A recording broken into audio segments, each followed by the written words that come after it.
Ada negosiasi ekspor. Ini sistem pembayaran dan pembiayaan ekspor impor. Nah, ini lebih mendalam lagi ya. Bagaimana kita melakukan teknik negosiasi dan kontrak dagang ekspor misalnya. Terus kita bagaimana korespondensi bisnis kita ya? Apakah kita bisa berkomunikasi dengan buyer dan sebagainya. Di samping itu juga topiknya ada mendukung proses ekspor. Ini bagaimana kita menjadi wirausaha ekspor, bagaimana pameran produk untuk ekspor, ini penting juga. Karena setelah kita ekspor, tentunya kita ada fasilitas untuk mengikuti pameran. Itu bagaimana mendisplay produk pameran untuk ekspor, itu diajarkan semua di PPEI. Ya. Bapak Ibu sekalian, kami di sini ada beberapa hal yang akan kami sampaikan. Kami juga didampingi oleh lebih kurang 110 fasilitator. Ini adalah praktisi.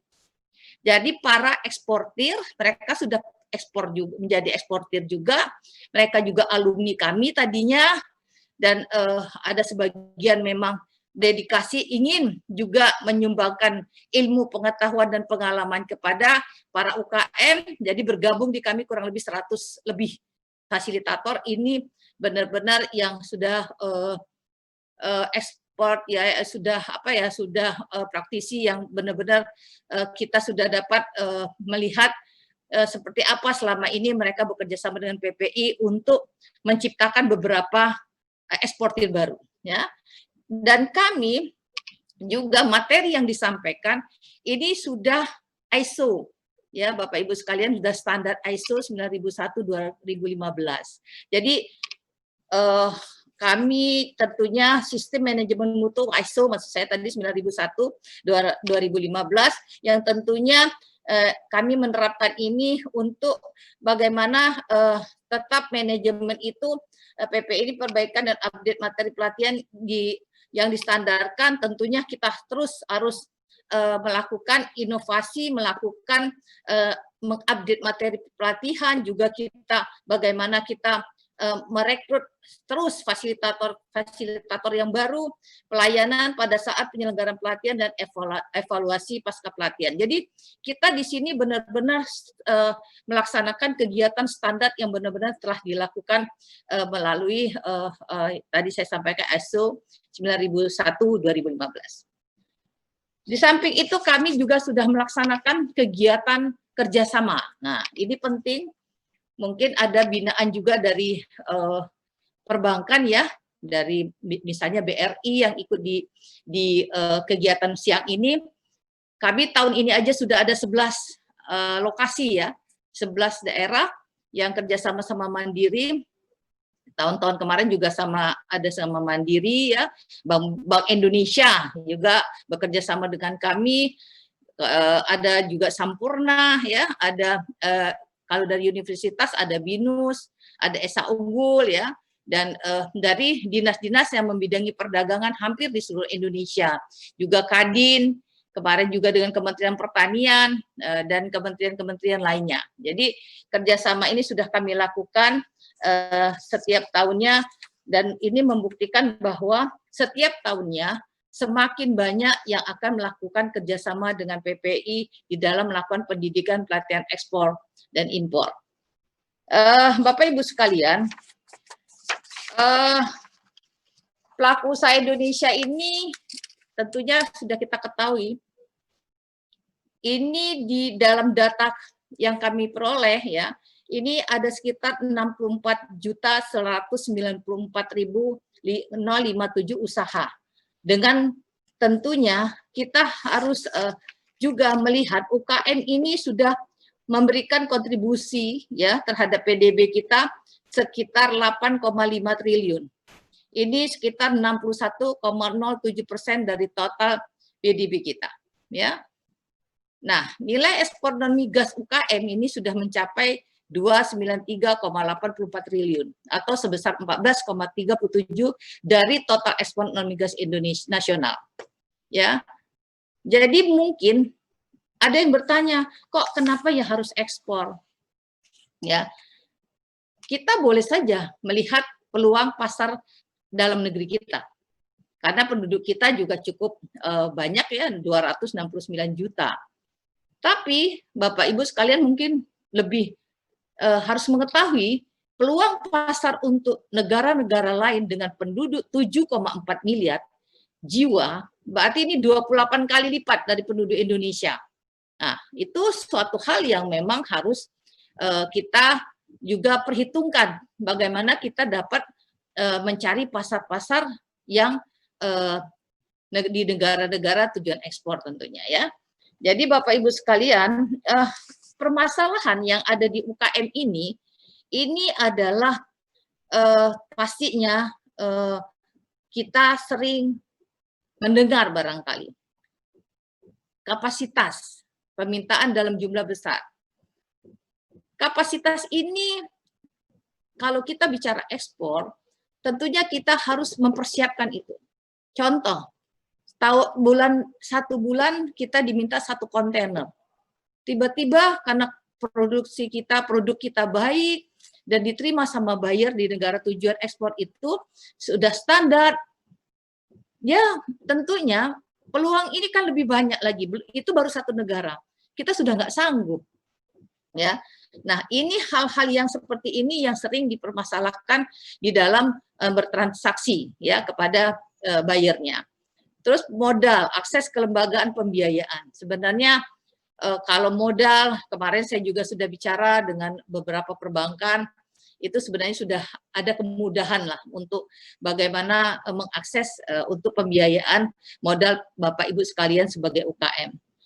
Samping itu sumber daya manusianya yang tentunya yang dimiliki terkait ekspor. Nah, ini Bapak Ibu sekalian mungkin kalau sudah bicara ekspor, memang sudah siap untuk ekspor, kita harus banyak hal-hal yang harus kita lakukan.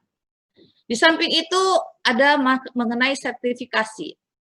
Karena setiap negara pasti mempunyai masing-masing syarat yang harus dipenuhi. Misalnya kita ke Timur Tengah, dia pastinya kita diwajibkan lah ya untuk mempunyai sertifikasi halal misalnya. Ya, ada juga negara yang memerlukan HACCP, ya, seperti kayu juga ya, diperlukan sertifikasi mengenai standar kayu yang di negara tersebut. Di samping itu UKM juga belum misalnya nih, kadang-kadang masih belum mengerti atau memang belum mengetahui seperti apa mendapatkan sertifikasi itu, karena ini sangat penting sekali ya. Jadi kadang-kadang belum ada kesepakatan karena memang kita belum memenuhi standar yang ditentukan oleh suatu negara. Di samping itu pemasaran promosi tentunya. Jadi kemampuan riset pasar kita masih sangat kurang ya. Kurangnya akses ke market intelijen, kurangnya marketing online ya berbayar di international marketplace, kurangnya akses mendapatkan pameran di luar negeri ya, belum ada kesempatan untuk pameran misalnya. Sedangkan ini adalah salah satu promosi yang harus kita lakukan. Baik Bapak Ibu sekalian, dalam upaya menembus pasar ekspor, pelaku usaha ini harus mengetahui hal-hal yang tentunya mudah-mudahan hari ini Bapak Ibu sekalian akan mendapatkan materi-materi mengenai bagaimana mendapat strategi untuk mendapatkan potensial buyer di negara tujuan ekspor. Ya, juga nanti diberikan misalnya penggunaan digital marketing merupakan salah satu cara untuk mendapatkan potensial buyer. Promosi dan partisipasi pada pameran baik yang dilakukan secara offline maupun virtual dan juga perlunya membangun jaringan bisnis. Ini sangat penting, Bapak Ibu sekalian ya. Ini dalam menembus pasar ekspor, hal-hal tadi yang saya sebutkan itu adalah suatu hal yang harus Ibu Bapak pahami untuk dapat mendapatkan atau menembus pasar ekspor tersebut. Nah, Bapak Ibu sekalian, di dalam masa pandemi COVID-19 ini tentunya menimbulkan dampak pada sektor perdagangan ya. Sebagaimana kita ketahui bahwa perdagangan merupakan salah satu kunci pertumbuhan ekonomi bagi Indonesia. Oleh karena itu, aktivitas di sektor perdagangan, termasuk kegiatan ekspor impor, ini harus terus bergerak dengan terus tetap mengikuti protokol kesehatan yang telah ditetapkan pemerintah. Jadi kita tetap harus melakukan sesuai dengan protokol yang kesehatan yang ditentukan. Jadi kami terus mendorong dan membantu pelaku usaha untuk tetap melakukan kegiatan ekspor, salah satunya adalah hari ini. Terus terang Bapak Ibu sekalian saya kasih tahu ya, di PP itu karena kami adalah juga ditargetkan dalam PNBP, itu tidak pernah melakukan pelatihan dengan gratis. Karena kami juga harus berbayar ke negara. Nah, sudah 2 kali ini kami melakukan ini terobosan inovasi kami di masa pandemi ini, kami melakukan pelatihan secara gratis ya hari ini. Dan ini nanti Bapak Ibu lihat ya, para fasilitator akan memberikan secara detail ya materi-materinya. Jadi dampak pandemi ini juga bagi perdagangan global ini tentunya perubahan pola perdagangan global. Jadi supply demand yang terganggu tentunya ya. Pelarangan ekspor impor beberapa komoditas pangan dan kesehatan, perubahan pusat rantai pasar global dari Tiongkok, AS dan Jerman tentunya ya, karena kemarin masa pandemi yang begitu berdampak kepada negara-negara, tentunya mereka juga adanya lockdown dan sebagainya, tentunya peningkatan biaya logistik juga ini tentu bermasalah ya. Pasti Bapak Ibu yang sudah melakukan ekspor pasti juga mengalami hal-hal seperti itu ya. Jadi ada penambahan biaya logistik misalnya ya, untuk proses pengiriman barang misalnya. Nah, ini tetap juga harus mengikuti protokol kesehatan. Juga dampaknya kerjasama perdagangan tidak berjalan efektif tentunya ya, karena ancaman resesi ekonomi global. Kalau kita bicara tentang dampak daripada ancaman resesi ekonomi, negara besar pun sekarang semua mengalami resesi ekonomi ya. Jadi Bapak Ibu sekalian, Kementerian Perdagangan ini diberikan mandat ya. Kenapa kita bicara ekspor ya hari ini misalnya, peningkatan bagaimana kita mengembangkan meningkatkan ekspor. Memang 3 ada mandat yang diberikan Bapak Presiden kepada Kementerian Perdagangan. Ini satunya adalah menjaga neraca perdagangan. Ini penyelesaian perundingan perdagangan dan percepatan negosiasi perjanjian kemitraan ekonomi ya, komprehensif CEPA, terutama dengan negara-negara potensial tujuan ekspor. Ini kami selesaikan, ada beberapa yang sudah selesai, dan memang karena pandemi juga jadi ada yang masih pending ya, belum terselesaikan. Jadi kita perlu melakukan review juga untuk memberikan manfaat kepada ekonomi nasional. Yang kedua, mengendalikan impor secara selektif. Ini diutamakan bagi bahan baku penolong tujuan ekspor dan investasi ya. Jadi yang ketiga adalah optimalisasi kelembagaan Indonesia ya. Trade Promotion Center kami ada ITPC ya.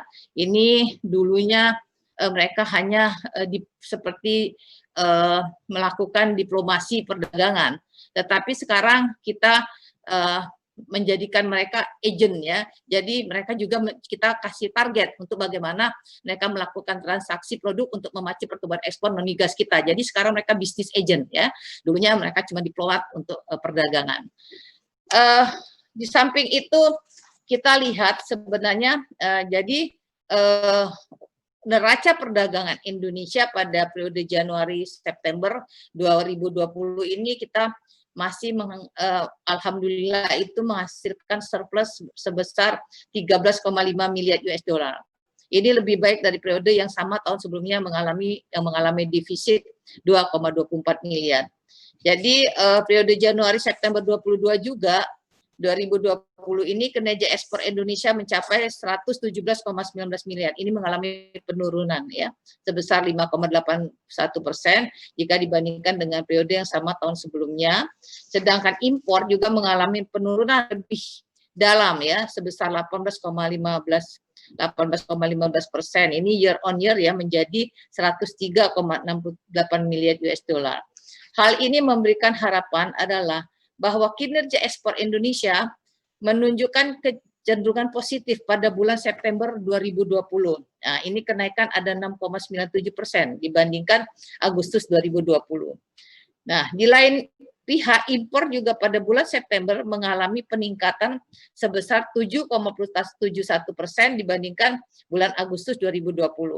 Peningkatan impor ini pada kategori bahan baku atau penolong dan barang modal merupakan indikasi bahwa industri dalam negeri kembali bergeliat dan diharapkan dapat mendukung kinerja ekspor pada bulan selanjutnya. Nah, ini kita cukup bergembira kalau lihat melihat data yang ada. Nah, kalau untuk beberapa negara tujuan ekspor tentunya masih Cina ya.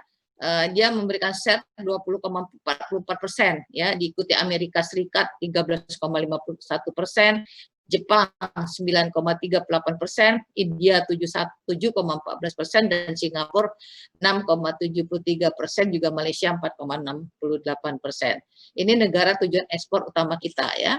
Nah, ekspor non-migas Indonesia pada bulan September untuk beberapa negara maju seperti di kawasan Uni Eropa cenderung lambat akibat belum pulihnya di perekonomian di kawasan tersebut. Sementara itu ekspor ke kawasan negara-negara berkembang relatif menunjukkan pertumbuhan yang menggembirakan, seperti di kawasan Asia Tenggara yang mengalami peningkatan 7,2%, kawasan Afrika Timur ini tumbuh 44,7%, dan Amerika Tengah 43,1%. Bapak Ibu sekalian, melihat ini mengindikasikan bahwa di tengah pandemi ini masih terbuka untuk ekspor ke beberapa kawasan dan beberapa negara yang pemulihan ekonominya lebih cepat. Nah, jadi Bapak Ibu sekalian harus bisa melihat ya seperti apa Bapak Ibu mau melakukan ekspor ke negara itu, dan tentunya melihat juga seperti hal-hal yang saya sebutkan tadi, bahwa di tengah pandemi ini kita harus melihat juga beberapa negara yang pemulihan ekonominya lebih cepat. Oleh karena itu, riset pasar ekspor di tengah kondisi saat ini perlu dilakukan oleh para pelaku usaha tentunya Bapak Ibu sekalian sebelum memasarkan produk ke negara yang dituju. Selain itu, informasi dari para perwakilan perdagangan mengenai peluang pasar ekspor di tengah pandemi, peraturan maupun persyaratan perlu diketahui oleh para pelaku usaha. Jadi Bapak Ibu sekalian, Kementerian Perdagangan juga menyiapkan strategi ya jangka pendek melalui pendekatan produk dan pasar untuk mendorong ekspor. Jadi pendekatan produk itu tumbuh ada fokus pada 3 kategori produk ya. Produk yang tumbuh positif selama pandemi COVID-19 ya, selama penanganan COVID hingga masuk tahap era normal baru, peningkatan ekspor fokus pada sektor yang tumbuh positif selama pandemi, seperti makanan, minuman, olahan, alat-alat kesehatan, produk pertanian, produk perikanan, serta produk agroindustri. Nah, di samping itu, pendekatan produk yaitu produk yang kembali pulih pada setelah pandemi COVID-19. Jadi, di sini kita bisa lihat strategi berikutnya adalah seperti otomotif ya, TPT, alas kaki, elektronik, besi baja, dan lain-lain. Di samping itu, produk baru yang muncul akibat pandemi COVID ya. Jadi ini hal-hal yang Bapak Ibu harus melihat. Kita ada 3 pendekatan produk yang tentunya produk yang ketiga tadi kita fokus pada produk baru yang muncul akibat COVID ya, seperti produk farmasi dan produk-produk ekspor baru yang merupakan hasil relokasi industri dari beberapa negara ke Indonesia. Samping itu kita juga melakukan pendekatan pasar. Tujuan ekspor selama penanganan COVID di masing-masing negara. Untuk saat ini kita harus menyesuaikan pertimbangan kondisi negara tujuan ekspor. Ya, untuk saat ini 1 tahun ke depan negara tujuan ekspor dapat difokuskan pada negara yang kondisi penanganan pandeminya itu sudah pulih, misalnya Australia, Selandia Baru, dan sebagainya. Jadi Bapak Ibu sekalian, tadi saya sudah bicara tentang perwakilan perdagangan kami di luar negeri. Kami ada di 31 negara ya Bapak Ibu sekalian, ada ADAK, ada ITPC, di situ ada Konsul Perdagangan, ada Kamar Dagang Ekonomi Indonesia, ada Dubes WTO. Nah, ini Bapak Ibu sekalian mungkin nanti bisa berkomunikasi sama PPI, misalnya ingin ekspor ke negara mana yang ada perwakilan kami, mungkin kami bisa membantu untuk menjembatani Bapak Ibu sekalian ya.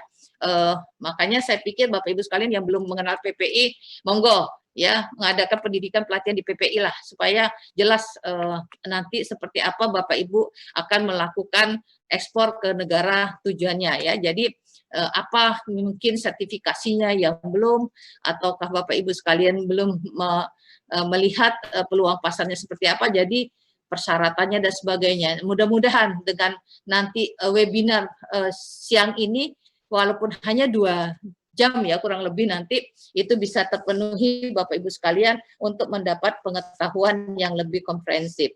Bapak Ibu sekalian, ada hal yang saya sampaikan. Tadi saya sudah menyinggung bahwa ada pelatihan ekspor ya. Ini reguler Bapak Ibu sekalian, ada 3 sampai 5 hari. Nah, yang saya akan kenalkan juga adalah pendampingan. Jadi yang lebih dikenal dengan export coaching program. Bapak Ibu sekalian, ini tentunya karena pendampingan kami lakukan hampir 1 tahun dalam 8 tahapan ya. Tahun ini kami melaksanakan di 4 daerah ya, Jakarta, Semarang, Surabaya, dan Banyuwangi dengan 100 peserta. Dan tahun 2019 kami pernah melakukan di 3 wilayah, di Jakarta, Jawa Tengah, dan Jawa Barat. Ini supaya efektif, satu angkatan biasanya sekitar 25 orang ya. Setelah kami verifikasi tentunya ya dengan kriteria yang kami tentukan untuk menjaring peserta, sehingga 3 daerah tahun 2019 41 orang peserta berhasil melakukan ekspor. Nah, ini pertanyaan, UKM itu bisa ekspor nggak? Ini terbukti. Jadi Bapak Ibu sekalian silakan ya melakukan pelatihan atau pendampingan di PPEI. Ini tahun kemarin total transaksi yang terjadi sekitar 280 miliar. Ini UKM. Ini ya bisa dilihat Bapak Ibu lihat seperti apa kegiatan-kegiatan ekspor di tahun 2019. Bapak Ibu sekalian, untuk 2020 di masa pandemi ini kita harus berbangga. Saya bersyukur kepada Allah, program kami walaupun belum selesai di 4 daerah ya yang saya sebutkan tadi, tapi kami sudah dapat untuk UKM melakukan ekspor ke ada 14 pelaku usaha di tahun ini sampai bulan Oktober ini dengan nilai transaksi 8,5 miliar. Produknya beragam, ada gula semut, ada kopi, ada sapu, ada sayuran, ada keragenan, ada priwot, ya, karang briket, ubi, keripik, dan sebagainya. Dan negara tujuannya adalah Spanyol, Amerika Serikat, Jepang, Cina, Korea Selatan, Taiwan, New Zealand, Turki, Arab Saudi, Uni Emirat Arab, Thailand, dan Polandia. Jadi Bapak Ibu sekalian, ini sudah terbukti pendampingan yang dilakukan oleh PPI, walaupun di masa pandemi kami tetap melakukan kegiatan-kegiatan untuk mendorong pelaku usaha agar dapat melakukan ekspor. Ini sudah bukti Bapak Ibu sekalian ya. Dan tanggal 27 Juli yang lalu saja ada peserta ekspor coaching program wilayah Jabodetabek, PT Sunwell Ostindo ini juga melakukan penandatanganan MOU ya. Ini secara virtual ya dengan GD NGD Construction Supply Trading dari Manila, Filipina. Nah, ini nilainya 50.000 US dollar. Di samping itu ada satu peserta ekspor coaching program di tahun ini juga mendapatkan purchase order dari buyer Amerika Serikat untuk produk plywood dengan kontrak senilai kurang lebih uang rupiahnya 17,7 miliar. Nah, ini bukti ya, UKM kita ini di dalam masa pandemi pun asal ada kemauan, kita juga memang berkomitmen, dan kami pemerintah terus melakukan walaupun pada saat pandemi. Jadi yang ekspor coaching program di wilayah saya sebutkan tadi, Surabaya, Banyuwangi, Semarang, Jabodetabek, ini terus kami lakukan. Kalau misalnya ada pun pada saat yang puncaknya COVID kemarin, kami lakukan melalui virtual. Jadi terus berjalan ya. Nah, Bapak Ibu sekalian, di samping ekspor coaching program, pendampingan, kami dari Direktorat Jenderal Pengembangan Ekspor Nasional ini tentunya banyak fasilitas juga yang kami laksanakan untuk bagaimana kami juga memfasilitasi para eksportir. Ya, ini ada yang namanya inaexport.id. Nah, ini melalui Ina Ekspor tadi, pelaku usaha yang terdaftar tentunya sebagai anggota dapat mengakses berbagai layanan, antara lain ya bisa dilihat di sini ya, produk katalog, promosikan produk-produk unggulan melalui katalog. Nanti coba Bapak Ibu sekalian lihat ya layanan inaexport.id ini, ada inquiry, ada event training juga ya, kapan dilaksanakan, pameran, pelatihan ekspor, ada research corner, ini informasi peluang pasar untuk tertentu. Jadi ini ada di Direktorat Jenderal Pengembangan Ekspor Nasional.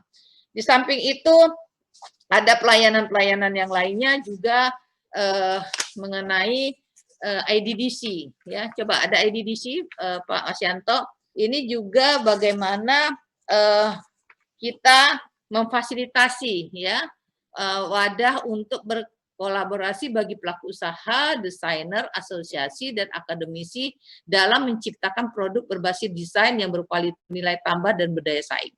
Ini ada di Direktorat Jenderal Pengembangan Ekspor Nasional. Kebetulan ini ada satu gedung sama PPEI di lantai bawah, di lantai 1. Bapak Ibu sekalian, misalnya ada produk yang Bapak Ibu belum ketahui ini kira-kira masuk enggak untuk persyaratan ekspor. Nah, nanti bisa berkonsultasi dengan para desainer di sana, tapi dilihat ya jadwalnya, karena terbagi hari Senin apa Kamis, saya nggak salah, ada untuk makanan, minuman, dan produk-produk lainnya. Jadi di sana akan diberikan fasilitas secara gratis, nanti diberikan arahan bagaimana Bapak Ibu membuat desain untuk produknya, supaya itu bagaimana kita melihat persyaratan untuk ekspor di suatu negara tujuan ya. Jadi Bapak Ibu sekalian, kami juga ada Good Design Indonesia, ini mungkin ada sebagian peserta juga sudah tahu ya. Kami juga bagaimana memberikan penilaian kepada produk-produk Indonesia yang berkualitas tentunya. Ini tentunya sangat membanggakan, juga di ajang internasional pun sudah mendapatkan prestasi untuk para pemenang Good Design Indonesia. Upaya untuk meningkatkan ekspor ini tentunya kami juga melakukan melalui virtual exhibition dan virtual business matching ya, termasuk melalui fasilitas perwakilan perdagangan di luar negeri. Jadi kami juga melakukan virtual baik virtual business matching maupun virtual exhibition ya. Kami selama pandemi terus kami melaksanakan kegiatan-kegiatan yang Bapak Ibu bisa lihat bagaimana kami juga melakukan pelatihan ekspor impor bagi diaspora ya di Australia ya. Jadi ini sangat bermanfaat sehingga di dalam pelaksanaannya juga sudah melakukan MOU untuk bagaimana para diaspora ini bekerja sama dengan pelaku usaha di Indonesia. Kami juga melakukan webinar pendampingan juga secara online ya, supaya kami juga kemarin diminta oleh KJRI Mumbai untuk bagaimana kita melihat menembus pasar India ya. Juga webinar potensial bisnis Indonesia di beberapa negara bagian Australia. Nah, Bapak Ibu sekalian, kita jangan putus asa pada saat pandemi. Kita harus tetap melakukan kegiatan yang tentunya dapat terus melakukan kegiatan yang bisa meningkatkan usaha Bapak Ibu sekalian. Nah, ini ada informasi Bapak Ibu sekalian, yang biasanya Trade Expo Indonesia yang kita kenal dengan T itu biasanya kan kita adakan offline. Nah, karena kondisi, jadi kita melakukannya melalui virtual exhibition. Ini akan dilaksanakan tanggal 10 sampai 16 November 2020. Ya, pada Trade Expo ini selain pameran secara virtual juga kita mengadakan kegiatan business matching juga ada Trade, Tourism and Investment Seminar, ada Business Forum, ada Business Counseling. Nah, ini Bapak Ibu sekalian, nanti coba cari informasinya, nanti mungkin panitia bisa memberikan. Ini penting sekali. Jadi Bapak Ibu sekalian ikutin kegiatan-kegiatan yang terkait misalnya dengan bisnis counseling. Ini dapat berkonsultasi dengan perwakilan perdagangan kami bagaimana melihat peluang-peluang pasar ekspor di negara tersebut. Bapak Ibu bisa berkonsultasi mungkin syaratnya seperti apa, apakah sudah bisa memasuki pasar di negara tujuan ekspor tersebut. Jadi Bapak Ibu sekalian, selain itu ada bisnis forum ya. Jadi mungkin ada beberapa judulnya, nanti forumnya seperti apa, bisnis forum nanti bisa dilihat ada nggak ya, bisa ditayangkan, kita melihatnya di layanan untuk T ini seperti apa, mungkin nanti bisa diinformasikan lah kepada peserta. Nah, jadi Bapak Ibu sekalian ikutin ya kegiatan-kegiatan TI nanti, walaupun melalui exhibition ya, nanti Bapak Ibu sekalian banyak manfaatnya karena di situ ada business matching juga ya, ada seminar ya yang dapat dilakukan Bapak Ibu sekalian. Bapak Ibu sekalian juga kami juga melakukan webinar, tentunya berkolaborasi dengan perwakilan perdagangan di luar negeri ya, seperti Kementerian Luar Negeri ya. Kami juga melakukan beberapa kegiatan-kegiatan webinar ya. Kita juga mengadakan virtual business matching ya. Di dalam pandemi ini kami terus melaksanakan kegiatan-kegiatan tentunya yang sangat bermanfaat untuk para pelaku usaha. Nanti bisa dilihat ya beberapa kegiatan-kegiatan yang kami lakukan dalam 2020 ini. Baik Bapak Ibu sekalian, untuk itu kami tentunya mengajak ya, terus mengajak mendorong pelaku usaha untuk memanfaatkan program-program pelatihan ekspor yang dilaksanakan secara offline maupun online, serta pendampingan ekspor yang diselenggarakan oleh PPI. Ya, serta layanan yang tadi saya sebutkan di Dirjen Pengembangan Ekspor Nasional. Saya berharap melalui webinar ini semakin banyak ya pelaku usaha yang berhasil mendapatkan buyer dan dapat melakukan transaksi ekspor serta menjadi eksportir. Nah, dengan semangat dan optimis ya di masa pandemi ini, semoga ekspor kita semakin meningkat. Dengan mengucapkan Bismillahirrahmanirrahim, webinar strategi mencari potensi buyer di negara tujuan ekspor saya nyatakan dibuka. Wassalamualaikum warahmatullahi wabarakatuh. Waalaikumsalam warahmatullahi wabarakatuh. Terima kasih Ibu Kepala Balai Besar PPI, Ibu Novi Yani Frisintati yang telah memberikan sambutan motivasi kepada peserta webinar pada hari ini. Semoga apa yang disampaikan oleh Ibu Kepala bisa diaplikasikan oleh para peserta webinar. Memasuki acara inti pada webinar hari ini, yaitu terkait dengan strategi mencari potensial buyer di negara tujuan ekspor. Telah hadir ya 3 orang narasumber yang nanti akan menyampaikan materi, yaitu adalah yang pertama adalah Pak Andrisa Sarifudin, kemudian ada Ibu Esti Budi Utami, dan juga Pak Agam Wisahdan sebagai salah satu yang nanti akan peserta ECP yang akan memberikan sharing terkait dengan bagaimana mendapatkan buyer di tengah pandemi seperti ini. Untuk Pak Andriza, apakah sudah ada Pak Andriza? Sudah, Pak Anto. Sudah ya Pak, siap. Siap. Saya perkenalkan sedikit Pak Andriza Sarifudin, beliau adalah seorang praktisi ekspor. Beliau juga seorang praktisi digital marketing. Beliau sangat berpengalaman dalam bagaimana mencari potensial buyer di negara tujuan ekspor, bagaimana melakukan riset pasar. Saat ini beliau sebagai salah satu fasilitator PPI yang mengampu materi terkait dengan digital marketing, dan juga beliau adalah salah satu coach saat ini mendampingi peserta ekspor coaching program di wilayah Banyuwangi. Pada kesempatan siang hari ini beliau Pak Andrisa akan menyampaikan terkait dengan strategi mencari dan mendapatkan potensial buyer. Nanti bisa diulas lebih dalam Pak Andrisa, Pak Udin, terkait dengan apa saja sih link-link ataupun website-website yang bisa digali terkait dengan bagaimana mendapatkan potensial buyer tadi. Kemudian bagaimana melakukan riset pasarnya seperti apa. Mungkin untuk selanjutnya waktu dan tempat saya persilahkan kepada Pak Andriza Sarifudin, kurang lebih 25-30 menit. Waktu dan tempat saya persilahkan Pak Udin. Ya, oke. Siap.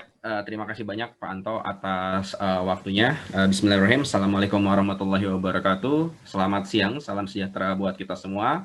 Pertama-tama yang saya hormati Ibu Kepala Balai Besar Pendidikan Pelatihan Ekspor Indonesia, Ibu Noviani Frispintanti, Pak Wasianto, Ibu Dian, ada juga Ibu Marlena, Ibu Santi, Ibu Yuyun, Ibu Ira, Pak Ahmad, Bu Yunita, dan mungkin rekan-rekan PPI lainnya mungkin tidak bisa saya sebutkan satu persatu.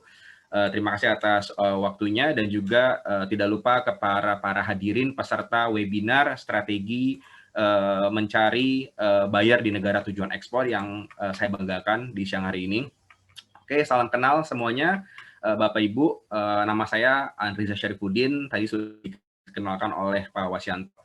Saya biasa punya merek dagang namanya panggilannya Udin. Pada siang hari ini saya akan berbagi materi terkait bagaimana mencari buyer tujuan, bagaimana cara mencari buyer di negara tujuan, spesifiknya kita mencarinya berdasarkan metode online. Nah, ini ditambah lagi karena kita saat ini sedang mengalami kondisi pandemi yang membatasi kita untuk pergerakan nih, cara-cara online ini adalah salah satu cara yang paling mutakhir ya dalam mencari buyer, melakukan riset pasar, dan hingga akhirnya melakukan korespondensi. Oke, sebelumnya mungkin saya minta izin untuk share screen. Ini saya sendiri aja yang mengoperasikannya. Sebentar, oke.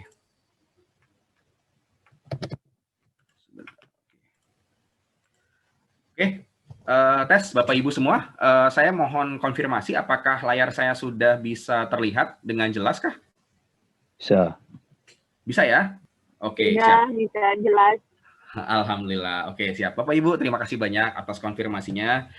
Ya, Bapak Ibu, pada kesempatan kali ini, siang hari yang berbahagia ini, kita akan mencoba menjawab beberapa pertanyaan ya, kaitannya bagaimana kita mendapatkan buyer di negara tujuan. Yang pertama yaitu, gimana sih caranya biar kita mendapatkan buyer di negara tujuan ekspor? Tadi kan sedikit dari Ibu Novianti sudah menjelaskan ada beberapa kegiatan-kegiatan yang dilakukan selama pandemi, bahkan hingga akhirnya sampai terjadi deal. Nah, ini tidak menutup kemungkinan Bapak Ibu juga bisa melakukan hal yang sama dengan cara mempraktekkan apa yang akan disampaikan. Dan yang kedua, setelah kita mendapatkan buyer ataupun pembeli-pembeli tersebut yang ada di negara tujuan, selanjutnya apa yang harus kita lakukan? Bagaimana strategi-strategi yang akan kita laksanakan? Insya Allah ini, dua pertanyaan besar ini akan coba kita kupas ya Bapak Ibu, dan harapannya nanti Bapak Ibu bisa mempraktekkan dan mengimplementasikan apa yang akan nanti kami sampaikan.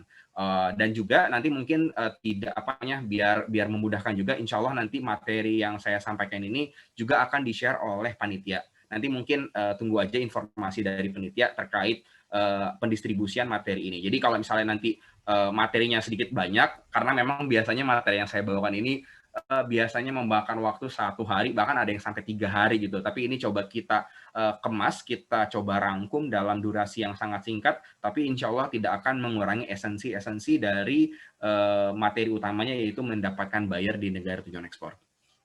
Oke, Bapak Ibu semua, yang pertama, mungkin step-step. Jadi gini ya, ketika kita berdiskusi atau kita memiliki sebuah kerangka besar tujuan untuk mendapatkan buyer di ekspor, saya rasa semua semua pelaku usaha ini menjadi sebuah tantangan ya, bagaimana kita bisa mendapatkan buyer.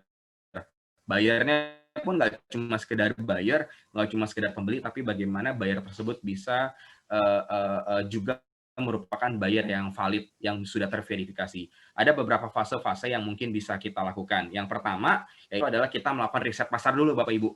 Kita riset pasar dulu terkait produk kita, terkait negara tujuan, terus kemudian selanjutnya kita bisa mendapatkan list buyer-nya, daftar pembeli. Hingga terakhir bagaimana kita bisa meng-capture dan kemudian menyimpan semua data-data tersebut yang sudah kita peroleh, sehingga kita bisa menerapkan atau membuat strategi marketingnya, yang mana strategi tersebut bisa kita jalankan ataupun kita tuangkan kepada tim kita, karyawan kita, dan lain sebagainya. Nah, diawali saya coba ingin mengulas kenapa sih riset pasar ini penting. Jadi ada sebuah ini ya Bapak Ibu, sebuah penelitian yang dilakukan 4-5 tahun lalu terkait kenapa para pebisnis itu gagal. Nah, dari puluhan ribu responden yang terjadi, ternyata nomor satu kegagalan sebuah perusahaan pelaku usaha dalam berbisnis yaitu adalah they build something that nobody wants, atau membuat sesuatu yang ternyata nggak ada orang yang nggak mau, atau simpelnya nggak ada pasarnya gitu. Kok bisa ya? Kenapa bisa ada sebuah usaha yang ternyata mereka sudah capek-capek membuat sebuah produk, memformulasikan ramuannya, tapi ternyata setelah jadi ternyata pasarnya nggak ada. Nah, setelah ditelusuri lebih dalam, alasannya kayak itu adalah karena mereka tidak melakukan riset pasar. Itulah kenapa urgensi dalam kita melakukan kegiatan bisnis ekspor, diawali sekali kita harus melakukan riset pasar dulu. Apakah produk kita sudah cocok, apakah negara tujuan yang akan kita pilih itu memang sudah sesuai dengan karakteristik produk ataupun dengan harga-harganya. Sebagai contoh nih, saya suka banget nih membuat simulasi ini ke kelas-kelas yang biasanya saya sedang ampu. Misalnya gini, ini simpel aja ya, ini contoh analogi simpel. Kita punya produk sambal ibaratnya gitu. Terus di hadapan kita ada 4 orang buyer. Satu bayarnya dari Jepang, kedua bayarnya dari Inggris, ketiga bayarnya dari Meksiko, keempat bayarnya dari let's say misalnya Korea. Nah, kalau misalnya kita sebagai seorang pebisnis ekspor yang kira-kira memang ingin bermain cerdas, kepada siapa mereka kita tawarkan? Tentunya tidak mungkin orang Eropa ya, kayaknya mereka sangat tidak suka produk-produk pedas, Jepang ataupun Korea tidak mungkin ya. Nah, tapi yang paling tepat mungkin dari 4 contoh ini adalah Meksiko ya, yang memiliki karakteristik.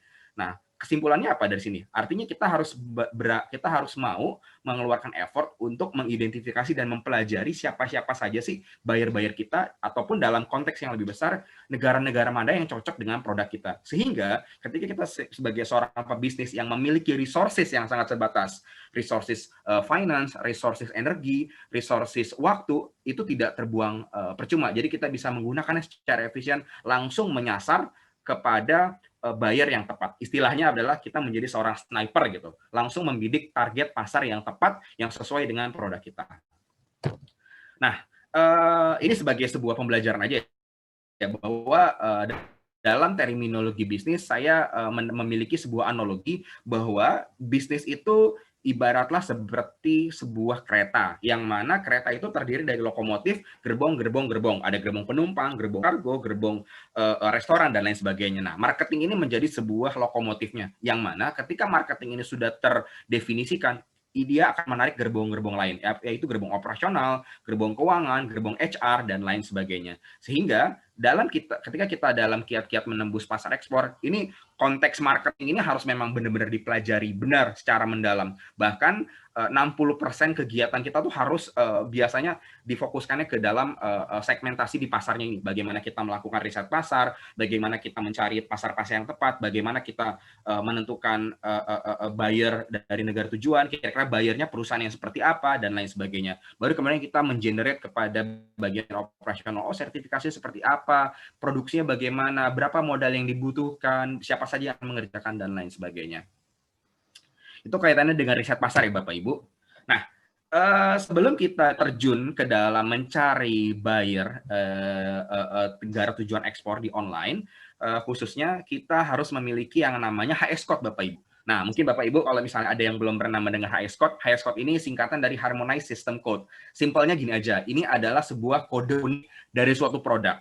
Nah, kenapa sih semua produk ini harus memiliki HS Code? Simpelnya gini aja ya, misalnya kita tahu produk kopi itu, tapi ternyata kalau misalnya kita artikan, orang-orang Inggris akan menyebutnya coffee, orang Jerman cafe, orang Arab Saudi misalnya Middle East menyebut kahwa, tapi orang Ukraina menyebut kava. Ini kan menjadi sebuah distorsi bahasa ya, yang mana ini menjadi sebuah kebiasaan yang kita sering temukan ya, atau jangankan luar negeri, di Indonesia saja berbeda provinsi atau bahkan beda kabupaten penyebutannya atau istilahnya hingga sampai pronunciation penyebutannya pun sudah berbeda. Nah, oleh karena itu dalam dunia kancah internasional kita membuat satu bahasa yang kira-kira bisa diharmonisasi, yaitu namanya HS Code. Jadi semua produk yang ada di dunia ini insya Allah memiliki HS Code-nya. Produk apapun itu. Sehingga Bapak Ibu, sebelum kita sampai detail mencari produk produk Bapak Ibu HS code-nya berapa, kita harus menentukan dulu HS code-nya. Bagaimana cara menentukan HS code? Nah, ada beberapa HS code itu terdiri dari beberapa macam ya, Bapak Ibu. Ada dari yang 2 digit, 4 digit, 6 digit, 10, 8 digit hingga 10 digit. Pun masing-masing digit ini kira-kira memiliki makna-makna tersendiri. Misalnya 2 digit pertama itu, oh ya, kita baca dari sebelah kiri ya. Kita baca dari sebelah kiri. Jadi kalau misalnya saya contoh di layar saya 09 itu masuknya ke dalam chapter, 0901 itu heading-nya, 090121 subheading dan lain dan seterusnya. Artinya 2 digit itu konteksnya lebih luas, semakin ke dalam semakin mengerucut. Nah, idealnya ketika kita mencari buyer negara tujuan, kita harus memahami HS code dari produk kita itu sampai minimal 6 digit ya. 6 digit dibaca dari sebelah kiri. Oke. Nah, untuk mencari HS code ada beberapa teknik atau cara yang bisa kita tempuh nih Bapak Ibu. Dan alhamdulillah semuanya tidak perlu lagi kita datang ke kantor ini, ke kementerian ini, ketok-ketok pintu, mengunjungi bertanya ke front office atau ke resepsionis, Pak saya mau ekspor produk saya ini, kira-kira HS code-nya berapa? Nah itu sudah tidak perlu dilakukan ya. Sekarang saat ini semuanya sudah dilakukan secara online.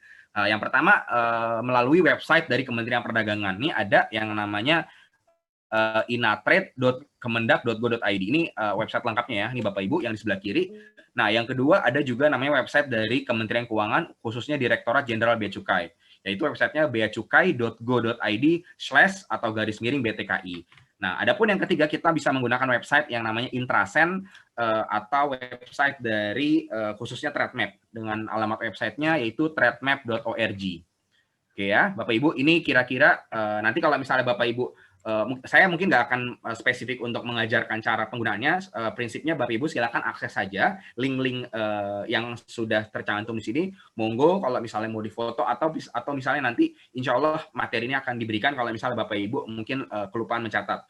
Prinsipnya nanti Bapak Ibu klik linknya langsung, nanti di situ sudah tinggal dibuka websitenya, lalu kemudian masukkan produk Bapak Ibu. Oh, produk saya kopi roasting.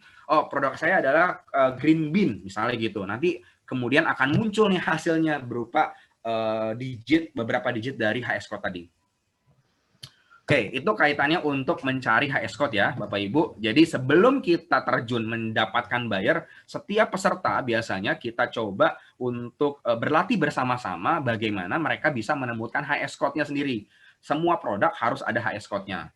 Nah, kalau misalnya tidak ada HS code-nya, mungkin akan sedikit susah ketika kita ingin mencari, melakukan riset pasar hingga akhirnya lebih dalam mendapatkan mendapatkan buyer-buyer yang ada di negara tujuan. Oke, kita langsung masuk ke materi inti Bapak Ibu, yaitu adalah mencari buyer. Ada beberapa website yang akan sama yaitu website pemerintah, dan yang kedua yaitu adalah website umum. Website umum di sini biasanya itu adalah website internasional yang mungkin berasosiasi dengan lembaga-lembaga internasional seperti World Trade Organization di bawah PBB atau United Nations.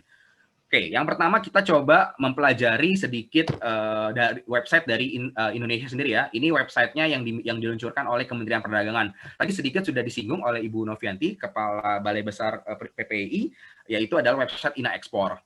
Nah, Ina Ekspor ini Bapak Ibu silakan akses di websitenya yaitu inaekspor.id, inaekspor.id. Nah, di dalam inaekspor.id ini Bapak Ibu bisa mendapatkan berbagai fasilitas. Yang pertama yaitu yang paling penting, yang kaitannya dengan materi hari ini adalah inquiry. Di sini ketika Bapak Ibu ngeklik, Bapak Ibu bisa mendapatkan list permintaan buyer yang dari pembeli-pembeli di luar negeri. Ya, ini untuk pilihan inquiry. Ataupun yang kedua, ada namanya buying request. Nah, kalau buying request ini kebalikannya inquiry. Inquiry prinsipnya adalah orang punya saya sedang butuh produk. Kalau misal buying request, kebalikan dia kira-kira inquiry sama buying request ini kurang lebih sama. Prinsipnya kalau buying request ini ketika kita sedang punya kebutuhan kita posting. Tapi kalau inquiry ini adalah daftarnya yang muncul. Nah, adapun yang ketiga yaitu adalah current issue atau isu-isu terkini yang ada di negara tujuan. Oh, kira-kira untuk produk ini apa ya yang harus dihindari, atau kira-kira negara tujuan sedang mengamati apa ya untuk produk ini, kira-kira seperti itu ya. Adapun yang keempat fasilitasnya adalah event, acara-acara apa saja yang mungkin sedang diselenggarakan, kemudian training, dan yang terakhir yaitu adalah research corner. Nah, research corner ini merupakan sedikit penuangan dari perwakilan dagang yang tadi juga sudah sempat disebutkan oleh Ibu Novi, bahwa di Kementerian Perdagangan memiliki beberapa perwakilan-perwakilan dagang yang tersebar di beberapa kota di seluruh dunia.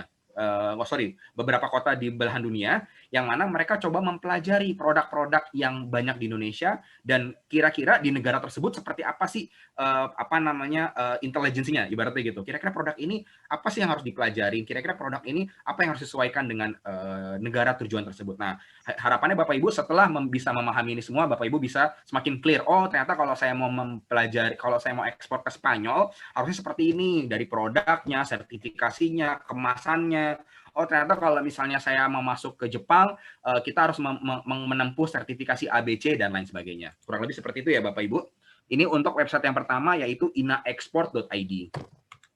Nah, ini contoh daftar inquiry-nya, ada produknya apa, kategori apa, dibuat kapan, dan lain sebagainya. Nanti Bapak Ibu silakan klik. Oh ya, untuk bisa mengakses ini Bapak Ibu silakan daftar dulu ya. Nanti Bapak Ibu silakan buka saja website inaexport.id. Nanti tinggal di sebelah kanan ini ada sign in, tapi cukup nanti bisa diklik, terus nanti ada register ya di bawahnya. Oke. Yang kedua yaitu masih sama, website punya Kementerian Perdagangan. Di sini spesifiknya di alamat djpn.kemendak.go.id. Di sini kita bisa langsung mendapatkan alamat perwakilan dagang. Nah, tadi juga dari Ibu Kapala juga sudah sempat menyampaikan bahwa kita memiliki perwakilan dagang. Nah, untuk bisa mendapatkan akses ke perwakilan dagang tersebut, kita bisa langsung searching ke dalam website Kementerian Perdagangan ini Bapak Ibu. Nah, nanti silakan dipilih, ada bagian untuk Indonesian Trade Promotion Center, ada yang Trade Atase, ITPC ataupun Atase Perdagangan. Nah, nanti setelah Bapak Ibu klik di bagian Diginet Worldwide-nya, lalu pilih ITPC ataupun Trade Atase, nanti Bapak Ibu bisa mendapatkan data perwakilan-perwakilan dagang di sana. Ini contohnya yang saya tampilkan ya, ada ITPC Barcelona, Busan, Budapest, Chicago, dan lain sebagainya. Nanti Bapak Ibu silakan mengirim kontak ke mereka. Halo Bapak, Ibu, salam kenal, saya Pak ABC, saya merupakan owner dari perusahaan PT ABC, kira-kira gitu. Kami mensuplai produk lalala segala macam. Oleh karena itu, kami sudah melakukan riset pasar nih ke negara tujuan Bapak. Kira-kira bisa nggak kami mendapatkan list ataupun informasi buyer-buyer yang kira-kira kredibel nih dari negara Bapak. Nah, insya Allah kalau misalnya mereka memang saat itu tidak ada kesibukan yang terlalu banyak dan kebetulan mereka memang sedang membaca, insya Allah akan segera dibalas. Nanti silakan aja share. Kemarin kami dapat informasi ini dari acara webinar nih yang diselenggarakan oleh Balai Besar Pendidikan Pelatihan Ekspor Indonesia pada tanggal 23 Oktober. Nah, kami mendapatkan salah satu caranya adalah menghubungi perwakilan dagang yang ada di luar sana. Silakan Bapak Ibu nanti dipraktekkan aja, mengkontak mereka. Di sini sudah ada websitenya, alamat emailnya, dan nomor teleponnya. Oke ya. Oke, yang kedua kita coba mengakses menggunakan website internasional nih Bapak Ibu. Nah, website internasional di sini prinsipnya kita coba golongkan beberapa ya. Ada yang ke dalam golongan marketplace. Nah, marketplace Bapak Ibu sudah terbiasa ya. Mungkin kalau di Indonesia kita sudah biasa mengenal dengan Tokopedia, Shopee, Bukalapak, Blibli, dan kawan-kawan. Nah, kalau di internasional kita banyak beberapa opsi marketplace. Adapun juga kita bisa menggunakan website-website umum atau platform tertentu yang didedikasikan mencari buyer atau melakukan riset pasar. Dan yang terakhir, kita juga bisa menggunakan sosial media. Nah, tentunya website-website tersebut sangat banyak ya Bapak Ibu. Nih, nanti Bapak Ibu silakan explore satu persatu aja. Tapi kita di sini akan coba memaparkan salah satu aja sebagai contoh ya. Nah, ini contoh situs online internasional untuk melakukan riset pasar.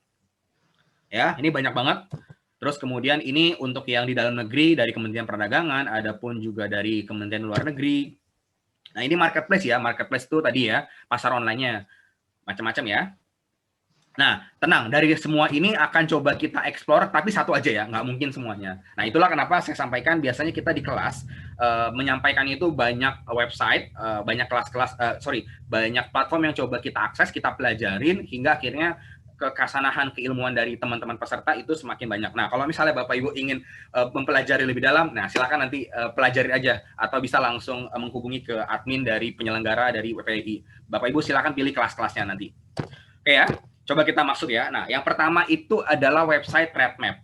TradeMap ini adalah sebuah platform yang dibawa Intrasen yang berkorelasi dengan WTO tadi, World Trade Organization. Di sini kita bisa langsung melihat data perdagangan dunia, mencakupi harga produk, konsentrasi, nilai penjualan, volume, dan lain sebagainya.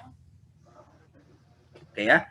Nah, syaratnya Bapak Ibu silakan pertama mendaftarkan dulu aja ya, mendaftarkan dulu ke meregister dengan cara membuka websitenya di trademap.org.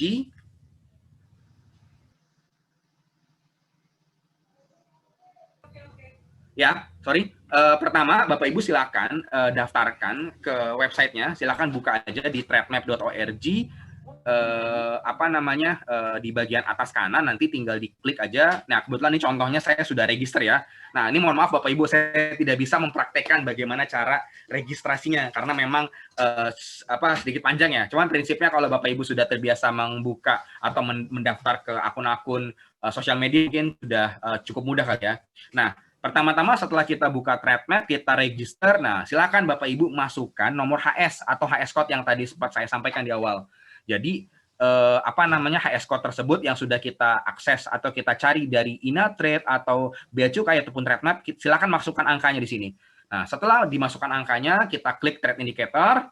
Ini Bapak Ibu, mohon maaf saya percepat ya. Nanti Bapak Ibu silakan kalau mau praktek lihat aja, contek aja materi yang akan saya berikan. Nah, setelah kita klik nanti akan muncul nih Bapak Ibu data perdagangannya. Nah, ini tadi yang saya ambil contoh itu adalah 080450 untuk produk jambu, mangga, dan manggis. Ceritanya seperti itu ya. Nah, ini ada data internasionalnya. Nah ya, macam-macam ya Bapak Ibu ya, nih dari mulai urutan negara pengimpor, nilai yang diimpor, kemudian ada trade balance. Trade balance ini adalah neraca perdagangan ya, ekspor dikurangi impor ya, tapi untuk dari segi mikro atau dari untuk produk ini saja. Kemudian ada jumlahnya, ada satuannya apa, harganya berapa, pertumbuhannya berapa, dan tarifnya berapa. Begitu ya Bapak Ibu. Nah, tenang saja, website ini bukanlah website hasil survei, tapi ini website berbasiskan histori. Jadi ketika kita melakukan kegiatan ekspor, data tersebut dikumpulkan di pihak Bea Cukai, lalu kemudian di-store ke luar negeri dan lain sebagainya, hingga akhirnya diolah menjadi sebuah big data lah, istilahnya gitu ya. Data yang sangat bermanfaat sekali yang bisa kita pelajari. Nah, ini contohnya ya Bapak Ibu, nih bisa kita lihat. Untuk produk kami yang 080450 ini negaranya siapa saja, nomor 1, nomor 2, peringkat seterusnya, harganya berapa, dan lain sebagainya. Nah, tapi data hanyalah sekedar data Bapak Ibu. Kita tidak akan bisa mendapatkan apapun dari data ini kalau kita tidak mampu memahami atau memiliki ilmu untuk bisa mempelajari data di sini. Apa yang harus kita maknai dari data sini? Oke. Dari data sini kita bisa tahu ya, peringkat 1 sampai peringkat ke-15 negara-negaranya siapa saja. Lantas, bagaimana cara kita memilih negara yang cocok dengan negara tujuan kita? Nah, kita menggunakan di materi pelatihan yang kami sampaikan biasanya menggunakan beberapa kaidah. Yang pertama yaitu kita pilih negara dengan trade balance defisit atau negatif. Artinya, ketika suatu negara memiliki trade balance negatif, dia adalah negara konsumen, bukan negara trader atau negara reekspor. Gitu ya Bapak Ibu. Dan yang kedua, di kolom unit value, silakan Bapak Ibu cari dari negara-negara yang harganya lebih tinggi daripada harga jual Bapak Ibu di FOB. FOB apa? Itu adalah harga yang kira-kira sudah kita kalkulasikan sampai di pelabuhan tepat di atas kapal ya, atau freight on board untuk akronimnya. Jadi pertama kita cari trade balance yang negatif, kedua kita cari yang unit value-nya lebih besar daripada harga jual kita. Oh iya dong, misalnya harga jual kita 1.000, ada negara yang di situ nilai impornya 800, ya nggak usah.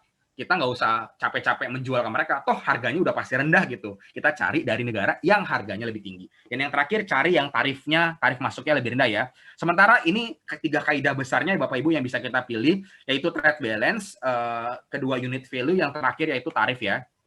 Nah, setelah kita memilih berdasarkan kaidah ini coba saya coba saya zoom in ya, saya coba resume angka-angka tadi yang kira-kira cocok. Anggaplah saya punya produk dijual dengan harga produk saya adalah 2.000 USD per ton.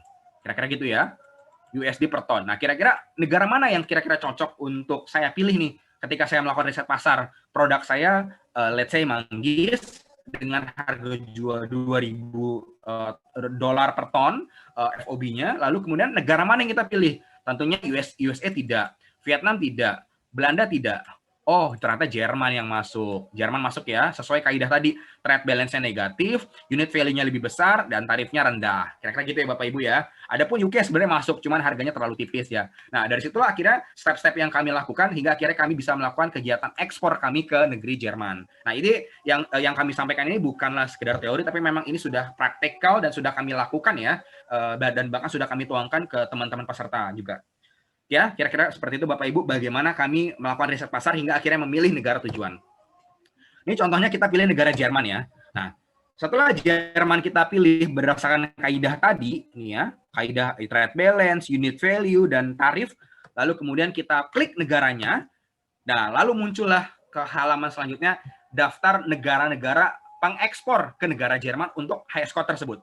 Setelah kita dapat data siapa saja sih, oh ternyata saya punya pesaing Brazil, Peru, Spanyol, Burkina Faso, Pantai Gading, dan lain sebagainya. Kemudian kita klik di bagian companies di atas, lalu kita klik produk kategorinya apa, muncullah daftar perusahaan-perusahaan plus data-data karyawannya, negaranya di mana, kotanya apa, dan juga sampai websitenya. Kita langsung dapat nih negara atau perusahaan pengimpornya. Nah, kalian kan dari berawal kita bidik dulu mencari negaranya mana yang paling tepat, kemudian kita saring berdasarkan tiga kaidah tadi hingga akhirnya mendapatkan bayarnya. Nah, setelah ini apa? Oh, belum selesai. Setelah kita dapatkan perusahaan-perusahaannya, kita klik masing-masing, lalu kita lihat datanya, kita buka websitenya, lalu kita cek di sana mereka punya alamat website atau alamat email, ataupun kita bisa menggunakan website yang lain yang namanya hunter.io. Hunter.io ini prinsipnya seperti search engine platform yang kalau misalnya Google kita memasukkan kata kunci memunculkan berbagai macam informasi seperti artikel, seperti gambar, video, dan kawan-kawan, tapi Hunter.io ini adalah sebuah platform yang fungsinya adalah memberikan alamat email. Saya ulang sekali lagi, Hunter.io ini adalah platform yang fungsinya untuk mengenerate atau menghasilkan alamat email. Kita cukup masukkan alamat website, lalu find email address, lalu akan muncul daftar email-email yang muncul. Dari situ apa yang selanjutnya kita lakukan? Dari data perusahaan sudah kita dari daftar negara, daftar perusahaan hingga akhirnya website, dan endingnya kita langsung dapat alamat email yang begitu banyak. Nah, selanjutnya kita bisa langsung membuat database dari buyer-buyer yang sudah kita dapat. Tentunya Bapak Ibu silakan diulang terus-menerus saja langkah-langkah ini sampai hingga mendapatkan buyer sebanyak-banyaknya. Oke, itu dari trade map ya Bapak Ibu, kita kombinasikan dengan Hunter.io. Nanti silakan Bapak Ibu akses lagi di materinya yang nanti akan diberikan oleh panitia. Selanjutnya adalah dari Alibaba ya. Alibaba sendiri memiliki sebuah halaman yang namanya RFQ Market atau Request for Quotation. Website-nya bisa diakses di sourcing.alibaba.com. Prinsipnya di sini Bapak Ibu silakan cari nama produk Bapak Ibu, cari di antara mereka yang kira-kira mencantumkan alamat email dan nomor handphone. Kenapa harus ngelakuin ini? Ya prinsipnya Alibaba ini adalah platform berbayar. Kalau misalnya kita bisa mau mengakses ini atau kita berjualan, kita harus bisa membayar dulu ya dengan nilai sekian-sekian.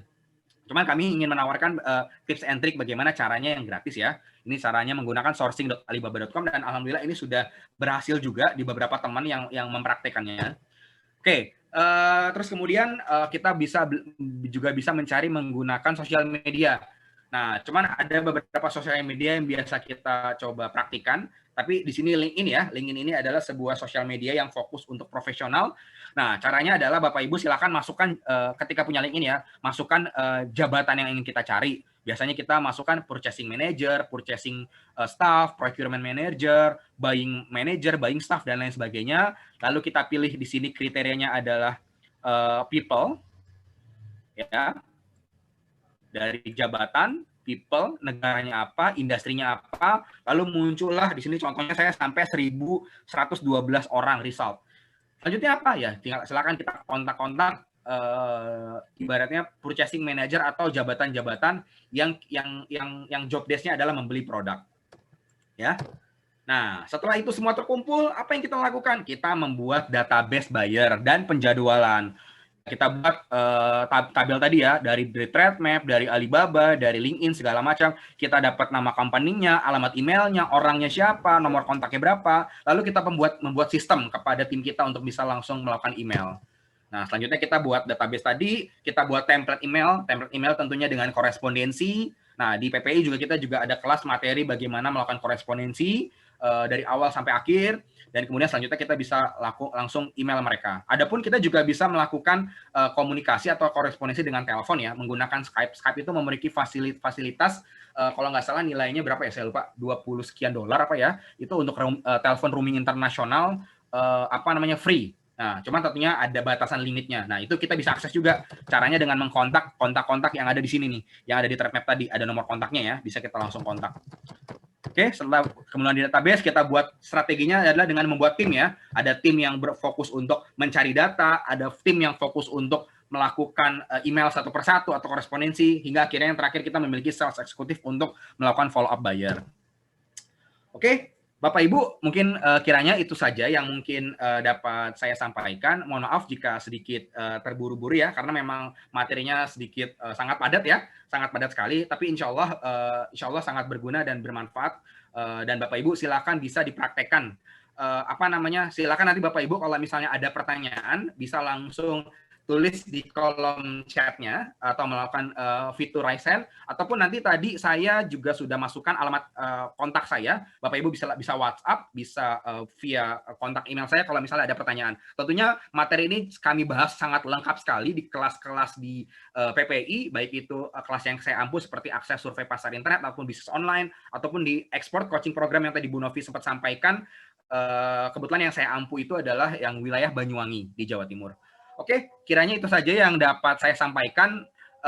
Mohon maaf jika ada kekurangan. Waktu dan tempat saya kembalikan lagi ke moderator Pak Wasyanto. Terima kasih Pak Andrisa atas materi yang telah disampaikan terkait dengan bagaimana mencari potensial buyer di beberapa website dan juga beberapa sosial media yang tadi sudah dijelaskan secara detail oleh Pak Andrisa. Memang waktunya tidak cukup panjang, tidak cukup banyak karena memang biasanya ini bisa 3 hari pelatihan. Ini tadi diramu kurang lebih hanya 30 menit saja. Tapi tentunya nanti bisa konsultasi lebih lanjut dan juga tanya jawab di sesi tanya jawab. Bapak dan Ibu bisa nanti menulis pertanyaan di kolom chat. Nanti bisa juga raise hand seperti itu. Selanjutnya kami persilahkan kepada Ibu Esti. Sudah bergabung Bu Esti? Ibu Esti?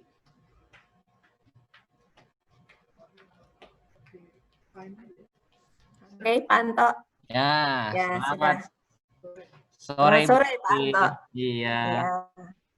Saya perkenalkan terlebih dahulu Ibu Esti ini, beliau juga sebagai seorang fasilitator PPI, beliau juga seorang eksportir, sudah bergabung dengan PPI cukup lama, beliau salah satu eksportir untuk produk handicraft.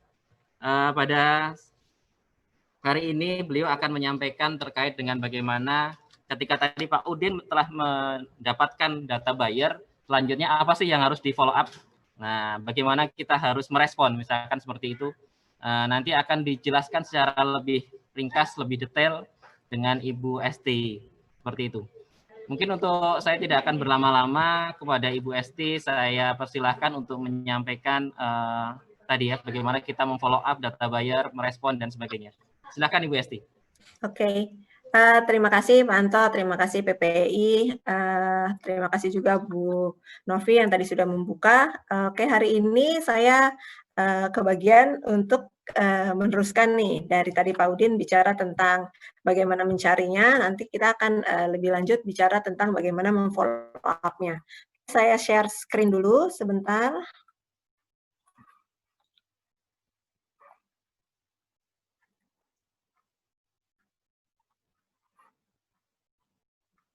Oke, gimana sudah terlihat screen-nya? Sudah ya, oke. Tadi baik sekali dari Pak Udin sudah menjelaskan bagaimana kita terutama pada masa pandemi ini harus mencari buyer, harus tetap giat untuk mencari peluang-peluang pasar di luar sana. Dan itu sudah cukup sangat jelas sekali gimana step-stepnya.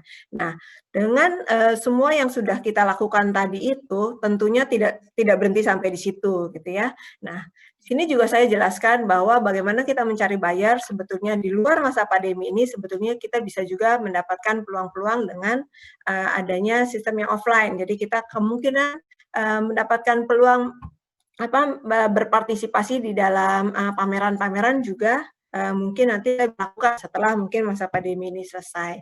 Tapi apapun yang kita pilih itu semuanya berujung pada bagaimana kita memfollow up. Karena di saat kita melakukan pameran dagang pun sebetulnya critical factor-nya bukan hanya persiapan, bukan hanya performance saat pameran kita lakukan, tapi bagaimana kita bisa memfollow up itu sehingga dari database yang kita dapatkan itu semuanya bisa mendapatkan respon yang baik dari para buyer. Jadi ujung-ujungnya memang harta, kalau saya selalu pameran kita setelah melakukan market research, harta kita yang kita bawa pulang itu sebetulnya adalah database. Jadi di saat online mungkin lebih jelas, kita tadi juga udah dengar apa kita harus membuat list, lalu kita mendistribusikan pekerjaan itu, siapa-siapa yang akan mengkontak siapa, tapi di saat kita expo pameran-pameran juga, kita di sana itu sebetulnya yang kita cari itu adalah mencari data buyer, gitu ya, mencari data. Nah, data yang kita minimal kita harus dapat itu apa? Kita harus dapatkan nama perusahaannya, tentunya karena kita tujuannya mau ke siapa. Lalu di sini tentunya kontaknya. Kontaknya ini memang paling sampai saat ini kontak yang sangat diperlukan adalah email, karena email adalah salah satu cara yang terbaik untuk kita memberi pengetahuan tentang produk-produk kita apa aja kepada buyer, gitu ya.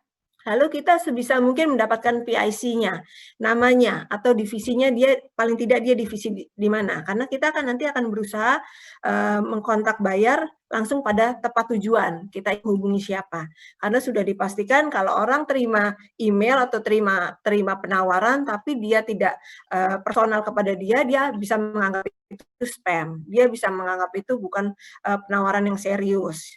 Seperti itu ya, jadi sebisa mungkin kita mencari sampai kita ketemu siapakah yang akan kita kontak di perusahaan buyer tersebut. Lalu database yang pasti kita harus tahu dari negara mana. Lebih jauh negara, kenapa kita perlu tahu? Karena tadi sudah dijelaskan bahwa kita sebetulnya perlu tahu nih, market research kita lanjutannya, dia itu kebutuhannya seperti apa sih. Negara A dan negara B kebutuhannya beda, karakteristik buyer-nya beda, gitu ya. Nah, di situ kita nanti akan mengkategorikan gitu, mana-mana aja buyer-buyer yang memang rasanya cocok dengan produk yang kita miliki. Lalu yang juga sebetulnya perlu kita ketahui dan perlu kita cari tahu di saat kita mendapatkan kontak-kontak tersebut adalah profil usaha dari buyer itu sendiri. Jadi buyer itu macam-macam gitu ya. Dia berbagai jenis tipe pembeli. Ada yang memang dia tipenya retail, dia pembeli retail, atau dia wholesaler, dia pembeli dalam jumlah besar, atau dia itu mungkin hanya punya 1-2 toko kecil, atau dia tipe usaha seperti apa, atau dia agency. Nah, profil usaha buyer ini perlu kita dapatkan juga. Jadi kita perlu tahu nih, kalau kita dapat kontak nanti kita lihat dia ini jenis usahanya seperti apa. Kenapa kita perlu untuk tahu itu? Karena kita harus tahu sebetulnya keinginan dia itu membelinya dalam membeli apa dan dalam volume berapa. Jadi sangat penting buat saya sebetulnya di saat kita bicara ekspor, kita berusaha untuk tidak pengen jualnya eceran gitu ya. Kita pengen dalam volume yang cukup besar karena dengan semua resiko yang kita jalani, kita korespondensi, kita mengirim barang dalam jumlah besar gitu ya. Semua risiko-risiko itu cukup besar sehingga tentunya ekspor, di saat kita bicara ekspor kita berusaha untuk pembeli itu dalam jumlah yang besar. Tapi jumlah besar itu kan relatif. Jumlah besar buat kita belum tentu besar buat dia. Besar buat kita, mungkin juga buat kita minimal beli lusin gitu ya, pembeli lokal. Nah, di luar dia bisa kontainer gitu ya. Jadi kita perlu tahu nih profil usaha buyer itu seperti apa sehingga kita bisa menembaknya itu dengan lebih baik. Kenapa? Karena di saat kita nanti bicara tentang korespondensi, terutama korespondensi di awalnya, perkenalan tentang kita ini usahanya seperti apa, kita ini produknya apa saja, kita ini perusahaan, company profile kita seperti apa, pendekatan seperti apa yang mau kita tujukan ke buyer itu dari awal sudah sangat penting, gitu ya. Tembakan apa nih yang mau kita, pancingan apa yang mau kita lemparkan dulu, gitu ya. Nah, dengan kita ketahui tadi profil, lalu kita tahu negaranya, lalu kita tahu jenis usahanya seperti apa, kita akan berusaha untuk mengetahui tipe buyer dia ini mengutamakan apa sih? Apakah dia tipe-tipe yang mengutamakan harga? Apakah dia tipe-tipe buyer yang mengutamakan kualitas?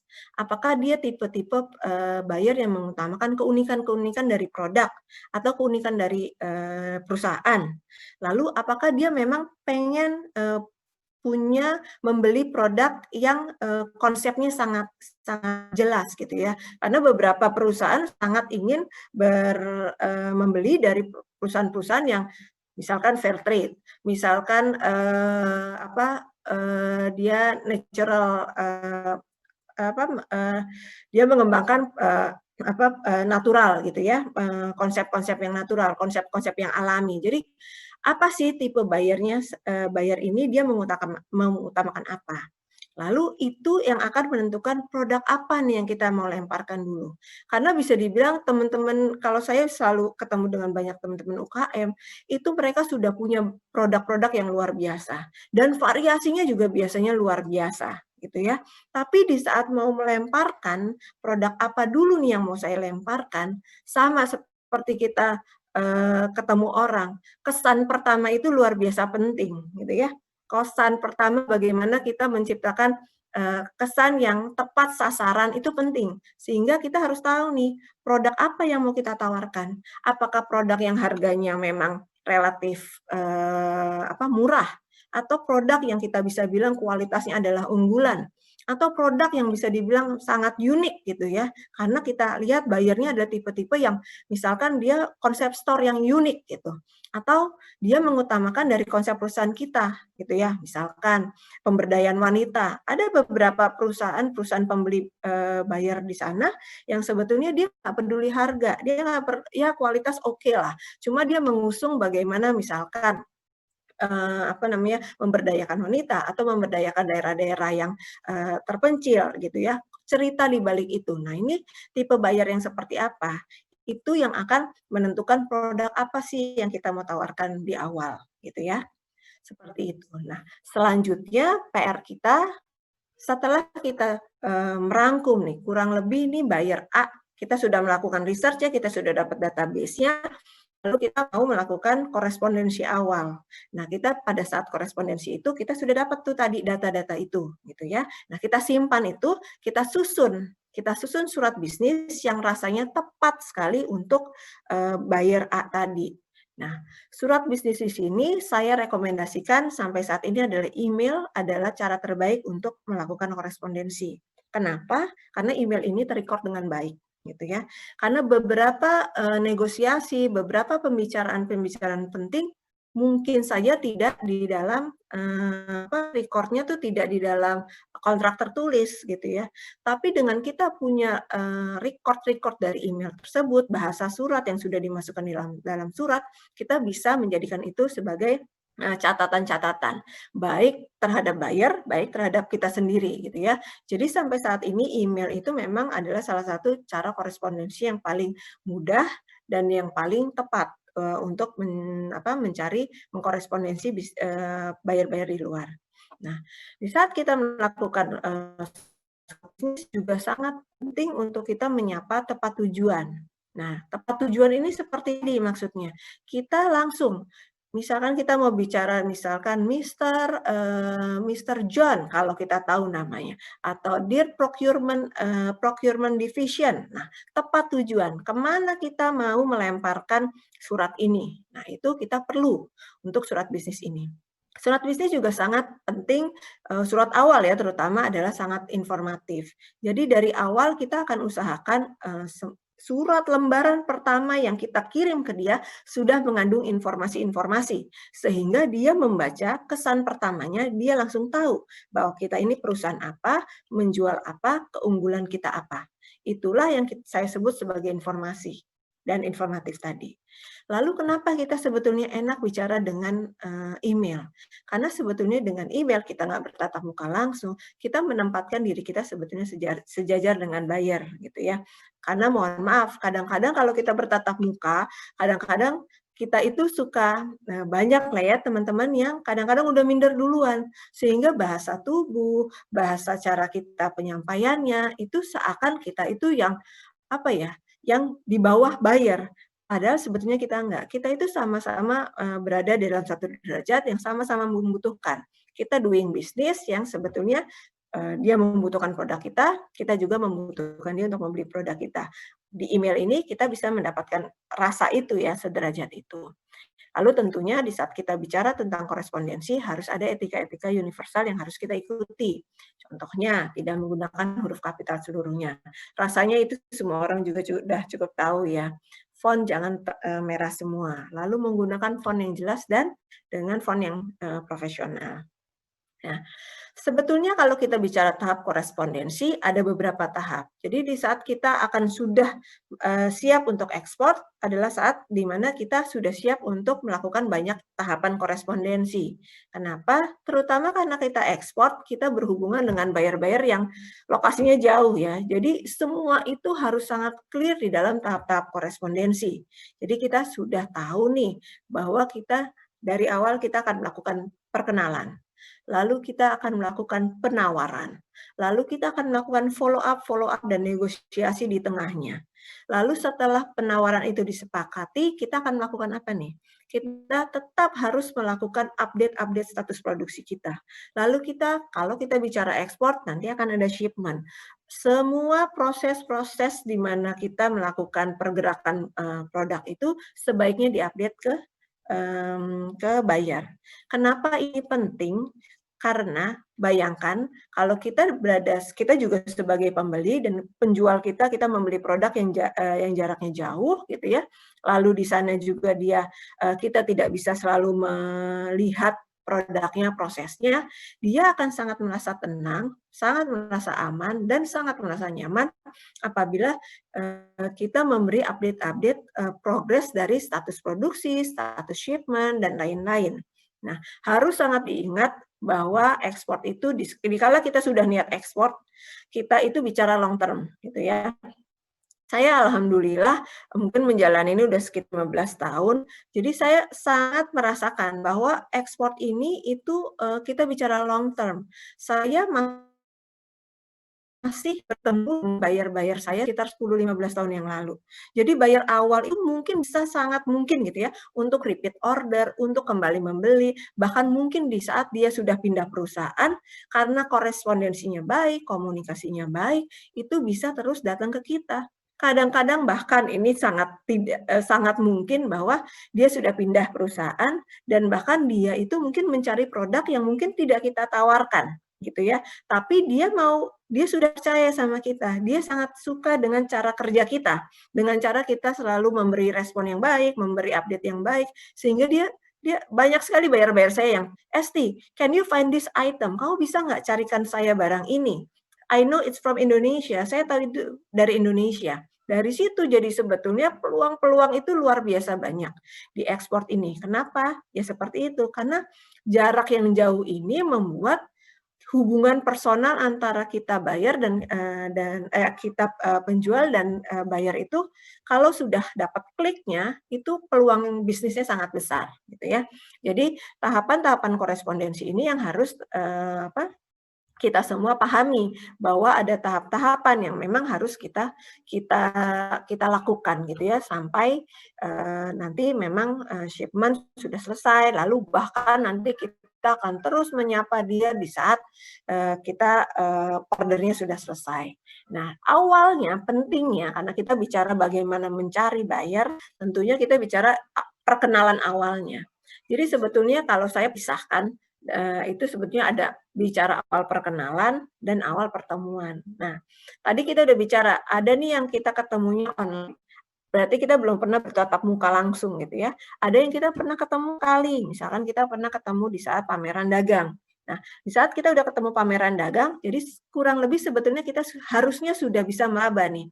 Mia itu sebetulnya apa nih dari produk kita. Kalau saya ikut pameran dagang, biasanya saya mencatat tuh, gimana sih dari awal dia datang, kita lihat, dia datang, apa nih, benda apa nih yang langsung dia teliti gitu ya, yang dia pegang, lalu dia tanyakan. Nah, itu dicatat gitu ya. Apa sih yang kira-kira dia minati? Oh, mungkin dia suka produk lampu yang style-nya seperti ini gitu ya, atau dia tertarik juga nih untuk produk-produk yang dari bahan rotan. Oh, dia tertarik untuk produk-produk yang mix dengan besi. Nah, itu kita catat gitu ya, sehingga nanti bisa kita kemukakan dan kita bisa sort produk-produk kita yang mau kita tawarkan duluan. Nah, tapi kalau misalkan memang dari awal kita tidak tahu, tentunya tadi kita lakukan research tadi. Kita lihat website-nya. Website dia itu yang keluar apa sih? Oh, produk yang mirip dengan produk saya, kurang lebih ABC yang saya bisa tawarkan produknya ABC. Seperti itu. Sehingga dari situlah kita meramu email perkenalan gitu ya, untuk memfollow up awal. Jadi korespondensi awal itu sangat penting sekali gitu ya. Bagaimana kita untuk pertama kali menawarkan, lalu halaman email awal harus menarik gitu ya. Tentu saja udah kita dari mata turun ke hati gitu ya. Jadi awalnya ini memang mau tidak mau kita harus effort lebih untuk mengirimkan email pertama. Jadi Anda udah susah-susah melakukan research atau Anda sudah mahal-mahal pergi ke pameran dagang, lalu Anda dapat kontak, tapi Anda untuk perkenalan awalnya tuh kasarnya tidak make up-an gitu ya. Nah, itu kan sayang sekali gitu ya. Jadi awal halaman email di awal ini harus cukup menarik untuk dia penasaran sebetulnya produknya apa. Di dalam korespondensi awal juga seharusnya sudah Anda masukkan info-info kelebihan. Produk Anda apa, perusahaan Anda apa. Lalu lampirkan juga di mana sih Anda mau menawarkan produk-produk itu. Apakah Anda kirimkan tadi pilihan produk katalog yang sudah Anda sort, atau Anda mau menawarkan company profile Anda, kalau memang company profile Anda itu kuat gitu ya. Ada kekuatan dari sebuah perusahaan itu adalah lamanya dia berbisnis, itu mungkin bisa Anda ceritakan. Nah, itu berarti lampirannya juga mungkin company profile cukup bisa dilampirkan. Lalu link website Anda, karena buyer juga perlu untuk melihat bahwa Anda itu adalah perusahaan yang valid, perusahaan yang trusted gitu ya. Jadi Anda perlu menampilkan di mana sih Anda bisa menceritakan bahwa perusahaan Anda itu adalah terpercaya. Biasanya kita tampilkan website atau sosial media, di sana mungkin ada testimonial dan lain-lain. Ya, ini saya lampirkan langsung contoh-contohnya aja supaya bisa Anda lihat. Ini beberapa contoh bagaimana saya meramu halaman awal di email. Jadi di sini Anda bisa baca mungkin ya, let us introduce our company, one of the leading company of natural decoration from Indonesia, dan seterusnya. Di sini juga made from natural sources as Natal. Lalu we are just exhibiting our newest collection. Nah, di situ sebetulnya semua kalimat kata-kata yang saya masukkan dalam email pengantar ini sebetulnya informasi, gitu ya. Informasi yang saya mau sampaikan apa? Saya bicara bahwa kita leading company, saya bicara bahwa perusahaan kita ini terdepan. Kita ini sudah lama ya, sudah trusted gitu ya. Lalu kita juga cerita sedikit, walaupun bentuknya kata-kata dan paragraf, saya infokan. Info jenis produk yang saya masukkan, our product is made from natural decoration made from fine sources. Sini bahasanya saya bilang fine sources, berarti kita juga mengedepankan kualitas. Kita bicara, we have just exhibiting our newest collection from Messe Frankfurt Messe. Kita bicara kita habis exhibition loh, berarti kita mau cerita kita sudah go internasional gitu ya. Lalu kita bicarakan juga di situ kita peduli dengan environment friendly. Di situ saya masukkan as well as environment friendly product.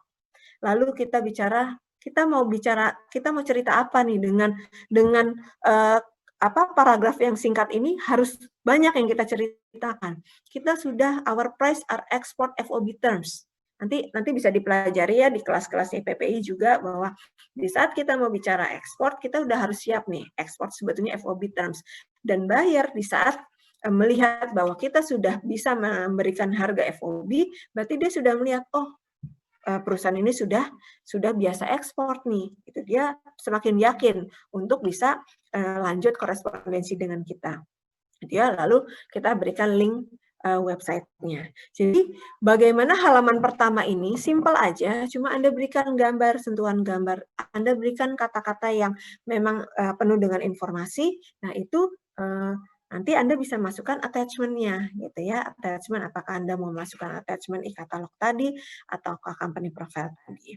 Nah, ini kurang lebih juga sebetulnya sama. Jadi di saat penawaran, kurang lebih sama seperti tadi, tapi judulnya mengingatkan, gitu ya. Jadi kalau kita udah pernah ketemu, kita mengingatkan nih, halo, kita pernah ketemu di mana. Lalu kita ingatkan dulu kamu mendatangi booth saya, kamu ini loh produk yang saya minati. Nah, orang biasanya seperti itu dia, oh saya pernah datang. Karena terus terang buyer itu di saat ketemu dengan kita di pameran dagang, belum tentu dia ingat 100% ya. Karena dia pameran dagang kan luar biasa besar. Dia mungkin ada ratusan booth di sana. Lalu dia pasti jalannya juga tidak pelan ya, dia sourcing gitu kan. Sehingga tugas kita yang mengingatkan dia, mengingatkan bahwa kamu pernah ketemu dan kamu tertarik loh sama produk kita. Produk yang kamu tertarik apa saja, kita kasih tahu dan kita kasih attachment-nya seperti itu. Jadi itu perlu kita ingatkan dia. Nah, kalau bisa tolong tanyakan quantity gitu ya. Karena lanjutan dari ini sebetulnya kita menawarkan harga gitu ya, penawaran harga, penawaran offering letter. Nah, sangat penting buat saya untuk tahu gambaran volume buyer ini seperti apa. Quantity dia tuh jumlah besar, medium, atau small.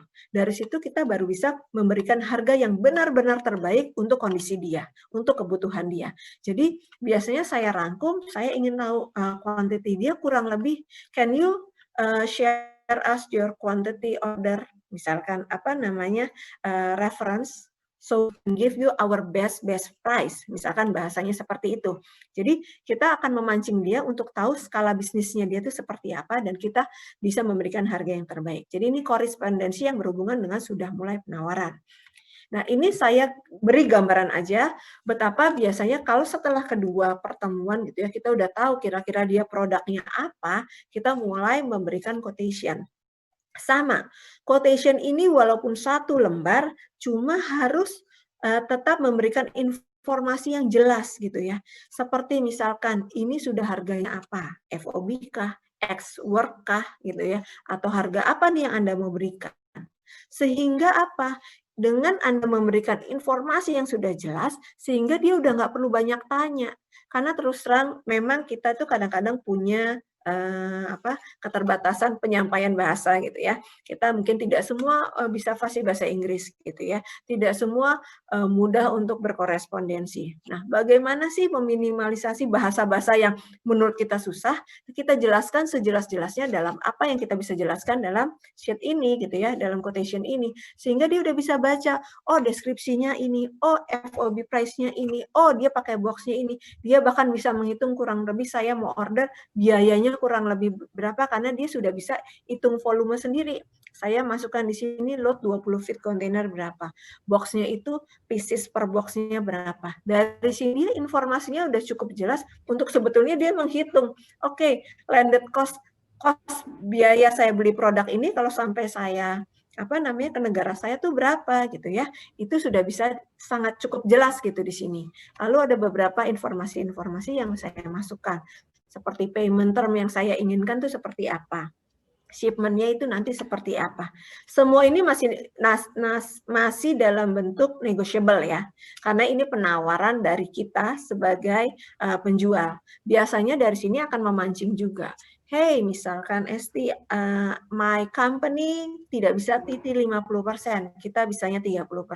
Oke, it's okay. Cuma itu sudah membuka komunikasi sehingga makin jelas gitu. Jadi dengan kalau kita memang punya keterbatasan untuk korespondensi bahasa Inggris terutama, nah Anda coba tuangkan dalam bentuk penawaran yang sudah sejelas-jelasnya gitu ya. aja sih. Mungkin kalau selanjutnya materinya sebetulnya juga cukup banyak, cuma sangat terbatas waktunya. Saya sudah mengambil lebih dari 30 menit. Jadi tips dari saya bahwa kalau Anda sudah dapat apa namanya, terutama Anda sudah pernah korespondensi, kalau dia sudah membalas email 1 sampai 2 kali 24 jam, jangan lebih dari itu. Kalau bisa 1 kali 24 jam. Kalau misalkan dia meminta, can you give me price list misalkan, tapi mungkin dia minta spesifik yang Anda belum bisa hitungkan dalam waktu dekat, Anda harus membalas dulu. Halo, terima kasih untuk inquiry Anda. Saya akan berikan quotation itu misalkan besok atau lusa. Cuma Anda jawab dulu gitu ya. Jadi jangan sampai buyer itu merasa tidak digubris, tidak dibalas emailnya. Lalu ini yang biasa ditanyakan.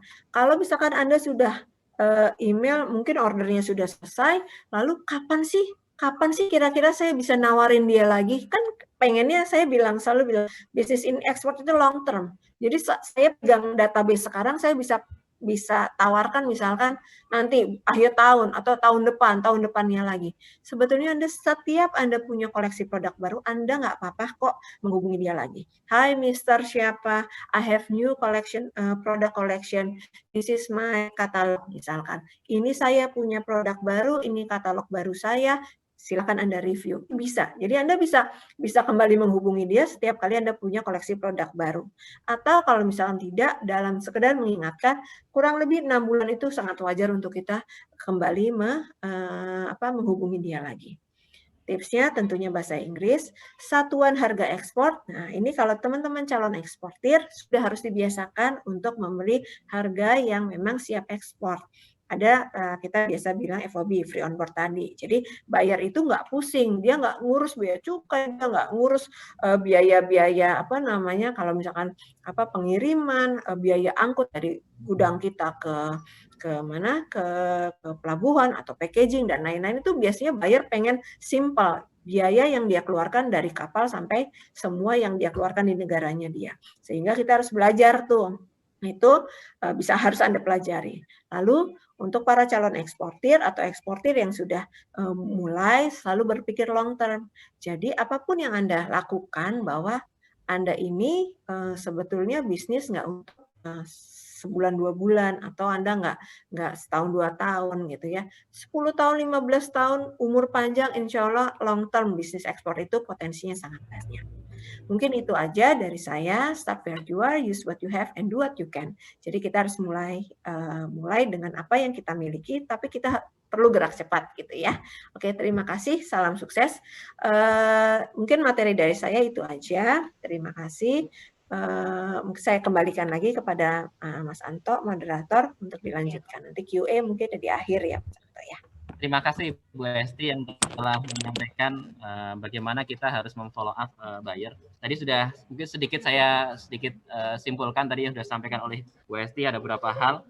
Yang pertama adalah bagaimana Bapak Ibu peserta webinar bagaimana memfollow up data buyer yang misalkan saya sudah diperoleh oleh misalkan tadi sudah disampaikan oleh Pak Udin data-data yang sudah diperoleh dan oleh Ibu Esti dipertegas lagi bagaimana kita memfollow up yang didapatkan baik secara online maupun secara offline.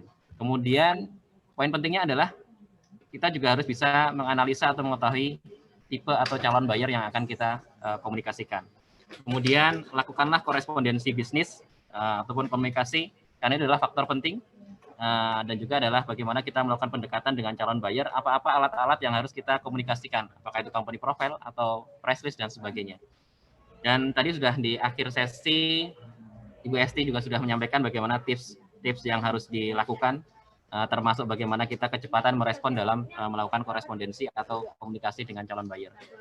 Untuk selanjutnya, karena ini juga waktunya sangat terbatas, saya persilahkan kepada Pak Agam. Pak, sudah ada Pak Agam? Sudah Pak. Siap. Pak Agam ini adalah peserta Export Coaching Program tahun 2019. Beliau telah berhasil ekspor dan nanti akan sharing bagaimana Pak Agam ini mendapatkan buyer dan selama didampingi dalam program pendampingan ekspor tentunya nanti Pak Agam yang akan bercerita sampai Pak Agam berhasil mendapatkan buyer, dan juga di tengah-tengah pandemi ini beliau juga sudah melakukan ekspor. Mungkin karena waktunya tidak cukup pendek, Pak, silakan aja Pak, kurang lebih sekitar 15 sampai 20 menit. Silakan Pak Agam. Ya. Selamat sore kepada Bapak Ibu eksportir dan calon eksportir Indonesia. Ini perkenalkan, nama saya Agam. Selamat sore juga untuk Bu Novi dan Bapak Ibu dari PPEI. Terima kasih banyak atas kesempatannya. Mungkin untuk mulai presentasi saya bisa mulai share screen ya Pak ya. Silakan Pak.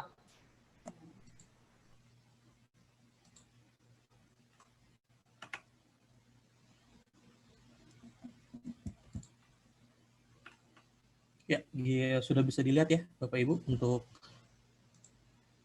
PowerPoint-nya. Sudah Pak, silakan lanjut Pak. Ya, perkenalkan Bapak Ibu, nama saya Agam Dwi Syahdan, saya dari perusahaan CV Mitra Niaga Indonesia. Kami merupakan salah satu alumni dari program ekspor coaching programnya PPEI di tahun 2019. Ya, ini sedikit insight tentang perusahaan kami. Perusahaan kami berdiri tahun 98, berlokasi di daerah Dramaga, Kabupaten Bogor. Saat ini alhamdulillah sudah tersertifikasi BRC, Organic USDA, Eropa, Jepang, FDA, dan juga halal. Saat ini karyawan kami berjumlah 25 orang, dan alhamdulillah kami sudah bisa bekerja sama dengan kurang lebih 150 orang petani dari Jawa Barat dan juga Jawa Tengah. Dua produk utama kami yang alhamdulillah banyak diminati di pasar ekspor adalah Organic Coconut Sugar dan Organic Coconut Aminos. Ya, ini sedikit perjalanan dari Mitra Niaga Indonesia. Kami didirikan tahun 98. Awalnya kami fokus untuk memproduksi alat dan mesin pertanian. Sampai di tahun 2011, kami melihat peluang pasar yang cukup besar, terutama untuk produk-produk turunan kelapa, utamanya saat itu di produk gula kelapa organik. Jadi sejak tahun 2011, kami coba alih fokus produksi kami lebih fokus ke arah produksi produk-produk turunan kelapa. Dan di tahun 2016 kita berhasil alhamdulillah mendapatkan pengiriman ekspor pertama kami untuk produk Organic Coconut Sugar. Di tahun 2019 kami memutuskan untuk mencoba memperluas pasar ekspor kami. Kami coba mulai berpikir bagaimana caranya supaya pembeli kami, buyer kami dari luar negeri bisa bertambah dengan ikut program ekspor coaching programnya PPEI di tahun 2019. Dan alhamdulillah tahun ini terlepas dari kondisi pandemi yang sedang melanda bukan hanya di Indonesia, kita berhasil ekspor ke beberapa negara seperti Amerika Serikat, Republik Ceko, Polandia, Korea Selatan, dan lain-lain. Untuk tahun 2021 sampai 2023, kami merencanakan untuk memperluas pasar kami dan fokusnya lebih kepada negara-negara di Eropa. Ya, ini beberapa dokumentasi saat saya mengikuti program ekspor coaching program PPI tahun 2019. Nanti di sana Bapak Ibu bisa mendapatkan banyak sekali manfaat di program ekspor coaching program PPI.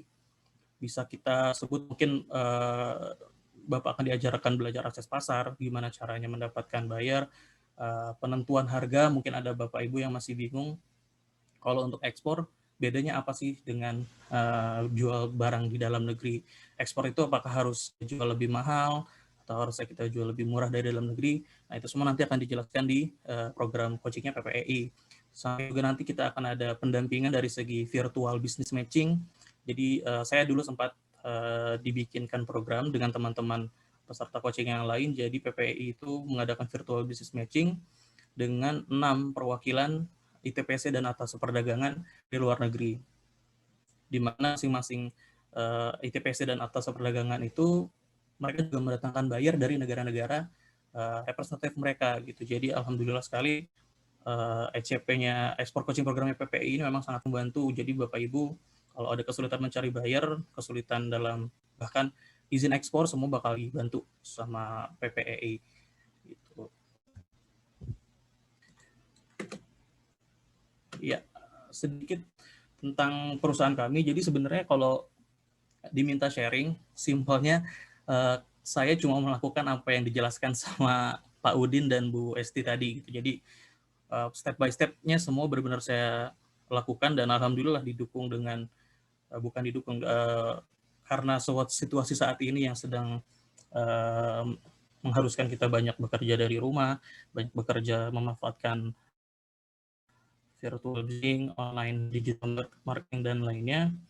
Ilmunya semua yang PPI kasih ke saya, alhamdulillah jadi relevan gitu.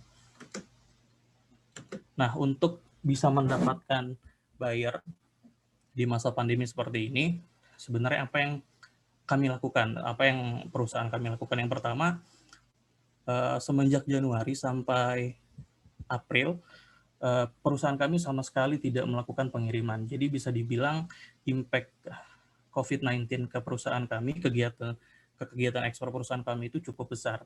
Jadi selama 4 bulan itu kami sama sekali tidak ada pengiriman ekspor. Jadi yang kami lakukan selama 4 bulan itu kami coba cari tahu, kami coba analisis kira-kira faktor-faktor apa saja yang pengaruhnya besar dari COVID-19 ini terhadap kegiatan pemasaran perusahaan kami. Yang pertama, daya beli. Jadi banyaknya perusahaan mungkin yang melakukan efisiensi dengan merumahkan karyawannya atau memangkas pengeluaran dengan memotong pendapatan karyawannya, itu pasti mempengaruhi daya beli dari masyarakat di negara tujuan ekspor kita. Ambil contoh, negara tujuan ekspor utama kami adalah Amerika Serikat. Di Amerika Serikat juga banyak beberapa beberapa karyawan yang harus kehilangan pekerjaannya karena pandemi ini. Terlebih produk kami yang merupakan produk-produk organik, statusnya merupakan produk premium, itu sangat berpengaruh karena sebelum pandemi mungkin orang-orang tidak berpikir 2 kali untuk membeli produk-produk organik, begitu Ibu Bapak. Jadi mereka tidak berpikir 2 kali, langsung beli. Tapi dengan adanya efisiensi tenaga kerja, pendapatan mereka yang berkurang, mereka jadi berpikir 2 kali untuk beli produk-produk organik itu. Kalau misalkan ada produk yang lebih murah, rasanya sama, atau mungkin kuantitasnya lebih banyak, mereka pasti lebih memilih produk tersebut. Jadi sedikit banyak itu berpengaruh kepada penjualan produk kami. Kemudian ada perilaku konsumen, karena kami bentuk model bisnisnya adalah B2B, business to business, jadi yang paling terasa adalah di sektor pameran. Jadi kami biasanya ikut pameran secara physical exhibition gitu ya, kami datang langsung ke venue. Sekarang perilaku konsumennya berubah, importer semua lebih prefer atau mungkin memang diharuskan melalui virtual exhibition, virtual pameran, online business matching, seperti itu. Begitu juga mungkin yang bentuknya retail. Sekarang semuanya mulai beralih ke e-commerce, Alibaba, Amazon, dan lain sebagainya. Kemudian adaptasi produk. Nah, adaptasi produk ini bisa kita lihat seperti misalkan dari buyer-buyer yang sebelumnya sudah repeat order ke kita, mereka mulai tersendat pembeliannya, kita harus adaptasi dari kira-kira apa sih yang dibutuhkan buyer dalam masa pandemi seperti ini. Ambil contoh misalkan Bapak Ibu yang mungkin produknya ada produk-produk fashion, hijab atau lain sebagainya, kita lihat banyak yang sekarang sudah mulai produksi masker. Atau mungkin kalau dari kami punya produk coconut chips, karena untuk beradaptasi dengan keadaan COVID-19 ini, kami coba riset dan pengembangan produk, kami rilis produk coconut chips dengan rasa jahe merah. Yang kita tonjolkan saat pemasaran adalah jahe merah ini baik untuk menjaga imunitas, baik untuk ketahanan tubuh menghadapi COVID-19 dan lain-lain. Seperti itu contohnya dari segi adaptasi produk yang kami lakukan. Yang terakhir, strategi promosi. Jadi ketika semuanya sudah dirangkum, nanti Bapak Ibu eksekusinya adalah penyesuaian strategi promosi yang dilakukan oleh perusahaan. Nah, apa yang dilakukan oleh kami? Yang pertama adalah optimasi digital marketing. Kemudian kami melakukan market research, kami perluas networking dan review strategi promosi. Yang saya sampaikan di sini sebisa mungkin semuanya bisa dilakukan oleh Bapak Ibu dari rumah, semuanya menggunakan internet, tidak perlu harus, mungkin Bapak Ibu yang di luar Jakarta tidak perlu harus sampai ke Jakarta, tidak perlu sampai harus ke luar negeri, cukup di rumah, modal handphone atau mungkin laptop, insya Allah sudah bisa melakukan hal seperti yang kami pernah lakukan kemarin. Yang pertama, digital marketing. Saran saya, mungkin Bapak Ibu harus menyesuaikan sosial media yang Bapak Ibu gunakan itu cocok atau tidak dengan produk Bapak Ibu. Kalau misalkan produk kami, organic coconut sugar, produknya lebih ke arah food and beverage, produk organik, kemudian kami juga open bisnisnya untuk B2B, kami tidak terlalu memanfaatkan Instagram. Jadi yang kami share di Instagram itu hanya kegiatan-kegiatan pabrik, seperti misalkan kegiatan produksinya, kegiatan ketika kita sedang mau pengiriman, ketika kita sedang audit. Jadi gunanya lebih kepada menonjolkan citra perusahaan. Yang kami maksimalkan adalah lebih ke arah LinkedIn dan mungkin website gitu. Jadi kalau untuk era digital marketing sekarang, apalagi ditambah dengan pandemi, saran saya Bapak Ibu harus bisa invest lebih di website, karena ibaratnya website itu adalah rumahnya atau pabrik virtualnya, galeri virtualnya perusahaan Bapak Ibu gitu. Kalau kita digital marketingnya sudah bagus, semuanya promosi sudah jalan, tapi ketika buyer mau akses website kita susah, atau tampilannya tidak menarik, tidak informatif, percuma juga jadinya gitu. Yang paling penting sebenarnya juga sediakan bilingual, bahasanya bahasa Inggris dan bahasa Indonesia, atau mungkin kalau memang fokusnya di ekspor, total semuanya dalam bahasa Inggris nggak masalah. Gitu. Kemudian konten marketing. Nah, konten marketing ini mungkin Pak Udin nanti bisa menjelaskan lebih detail. Yang saya pahami konten marketing itu segala sesuatu yang Bapak Ibu upload ke sosial media, ke internet, ke website yang terkait dengan produk Bapak itu dinamakan konten. Jadi bentuknya bisa artikel, bisa video, atau mungkin bisa foto seperti itu.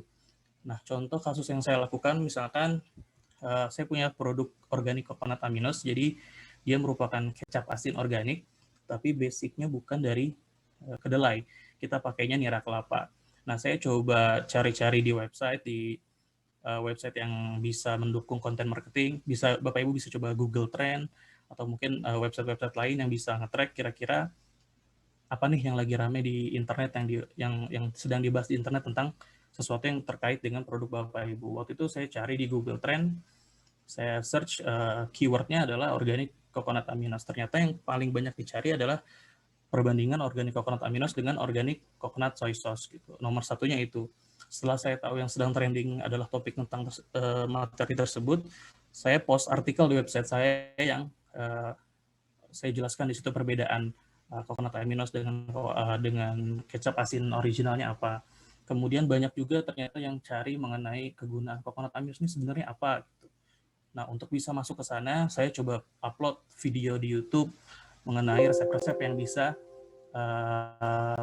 buyer gunakan menggunakan bahan organik coconut aminos. Tujuannya apa sebenarnya konten marketing ini? Tujuannya adalah biar banyak buyer yang ngeklik ke websitenya Bapak dan Ibu.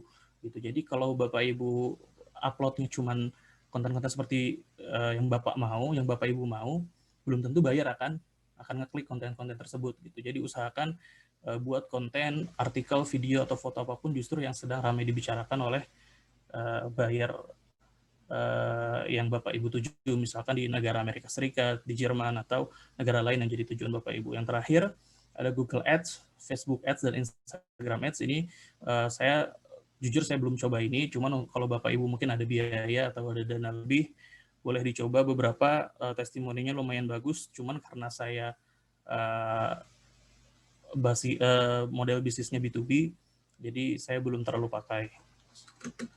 Yang kedua, market research. Jadi kalau saran saya, jangan jadikan semua negara sebagai target ekspornya Bapak Ibu. Jadi kebanyakan saya pun awalnya ketika ada permintaan misalkan dari Nigeria, ada permintaan dari Cina, dari Mesir, itu semuanya saya seriusi gitu. Semuanya saya kerjakan dengan seolah-olah wah ini target pasar saya gitu. Padahal sebenarnya kalau memang Bapak Ibu sudah kenal dengan tujuan atau target pasarnya Bapak Ibu di awal, misalkan Bapak Ibu sudah menentukan target pasar Bapak Ibu adalah misalkan Amerika, Jerman dengan Korea.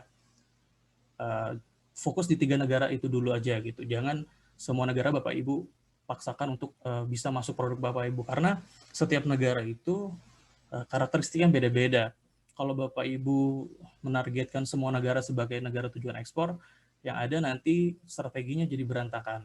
Gitu. Misalkan saya contoh pengalaman saya fokus ke Amerika Serikat. Amerika Serikat ini lebih peduli mengenai quantity dan diskon. Jadi khusus untuk Amerika, saya bikin strategi promosinya berdasarkan quantity, bulk, private label, dan lain-lain.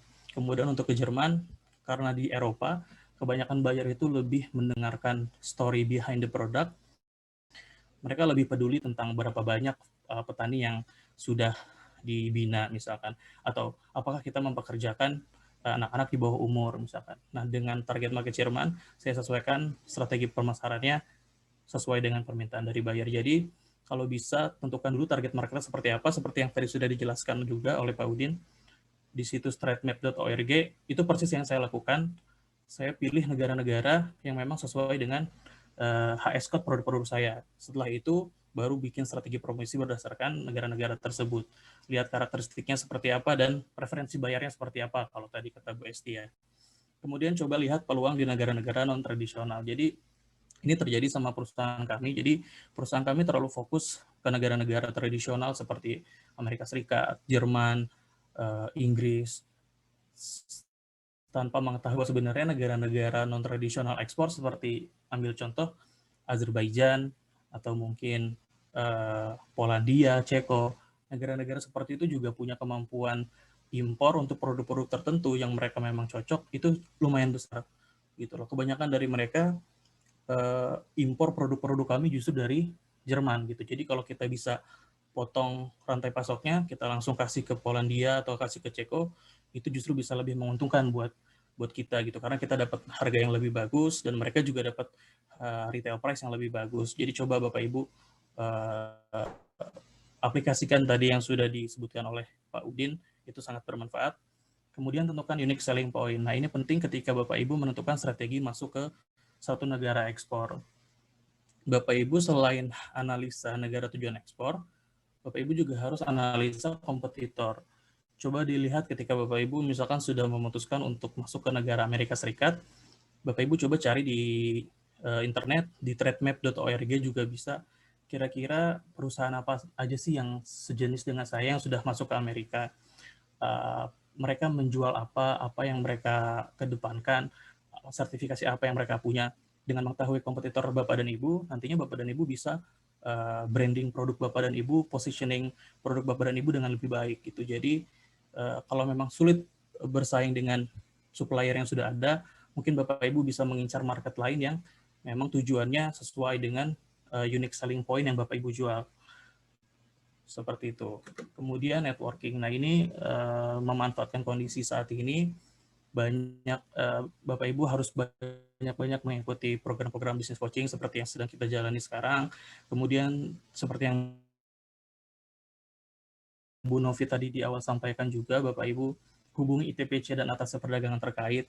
Ini sudah saya coba, sudah saya jalankan, dan saya nggak email semuanya. Tadi seperti yang saya bilang, saya email ITPC dan atas perdagangan yang memang berada di wilayah yang cocok dengan pasar-pasar saya gitu. Dan alhamdulillah perwakilan kita di sana responsif, semuanya sangat membantu, bahkan beberapa langsung ngasih list buyer sesuai dengan HS code yang kita kasih gitu. Jadi alhamdulillah sangat membantu. Saya bahkan dengan ITPC Dubai sampai dibantu untuk pameran tahun lalu di Gulf Food Manufacturing itu karena bantuan dari ITPC Dubai gitu. Kemudian partisipasi dalam pameran. Nah, ini seperti yang disampaikan Bu Novi di awal juga, karena Trade Expo Indonesia tahun ini diadakan secara virtual, nggak ada salahnya Bapak Ibu coba gitu. Karena seperti yang Bu Esti bilang tadi, kalau dari pameran itu memang transaksinya tidak terjadi secara langsung gitu ya. Bapak Ibu bisa jadi setahun kemudian baru dapat deal. Karena apa? Karena selama setahun itu bisa jadi cocok-cocokan spesifikasi, bayarnya tiba-tiba menghilang, kemudian balik lagi 2 bulan, 3 bulan, itu nggak masalah selama kita masih pegang database-nya. Karena memang harta karun kita setelah pameran itu ya database bayar, benar yang dibilang Bu Esti di awal. Kemudian ikuti program pendampingan yang difasilitasi pemerintah. Bisa juga dengan ekspor coaching program dari PPEI ini. Jadi kami sebelum ikut PPEI, bayar kami itu mungkin hanya ada 2 atau 3 untuk ekspor. Tapi setelah di 2019 ikut programnya PPEI, di periode Juni sampai Oktober ini, alhamdulillah kami sudah ada 10 pengiriman. 10 pengiriman itu ada dari 5 buyer yang berbeda. 1 buyer kami adalah 1 buyer existing, 4 buyer sisanya itu 4 buyer baru.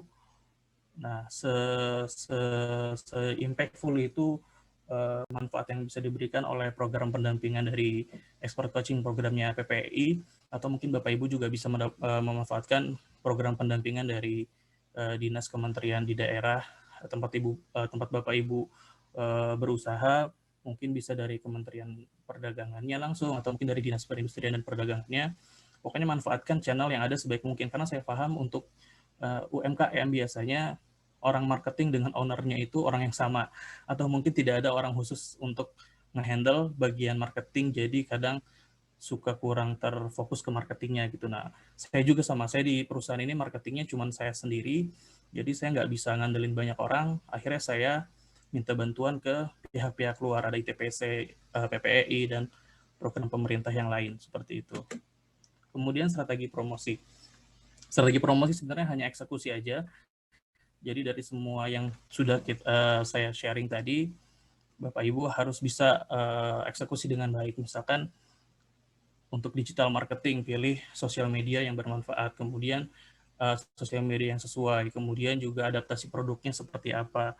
Kalau yang saya lakukan selama ini, saya jujur, saya riset website,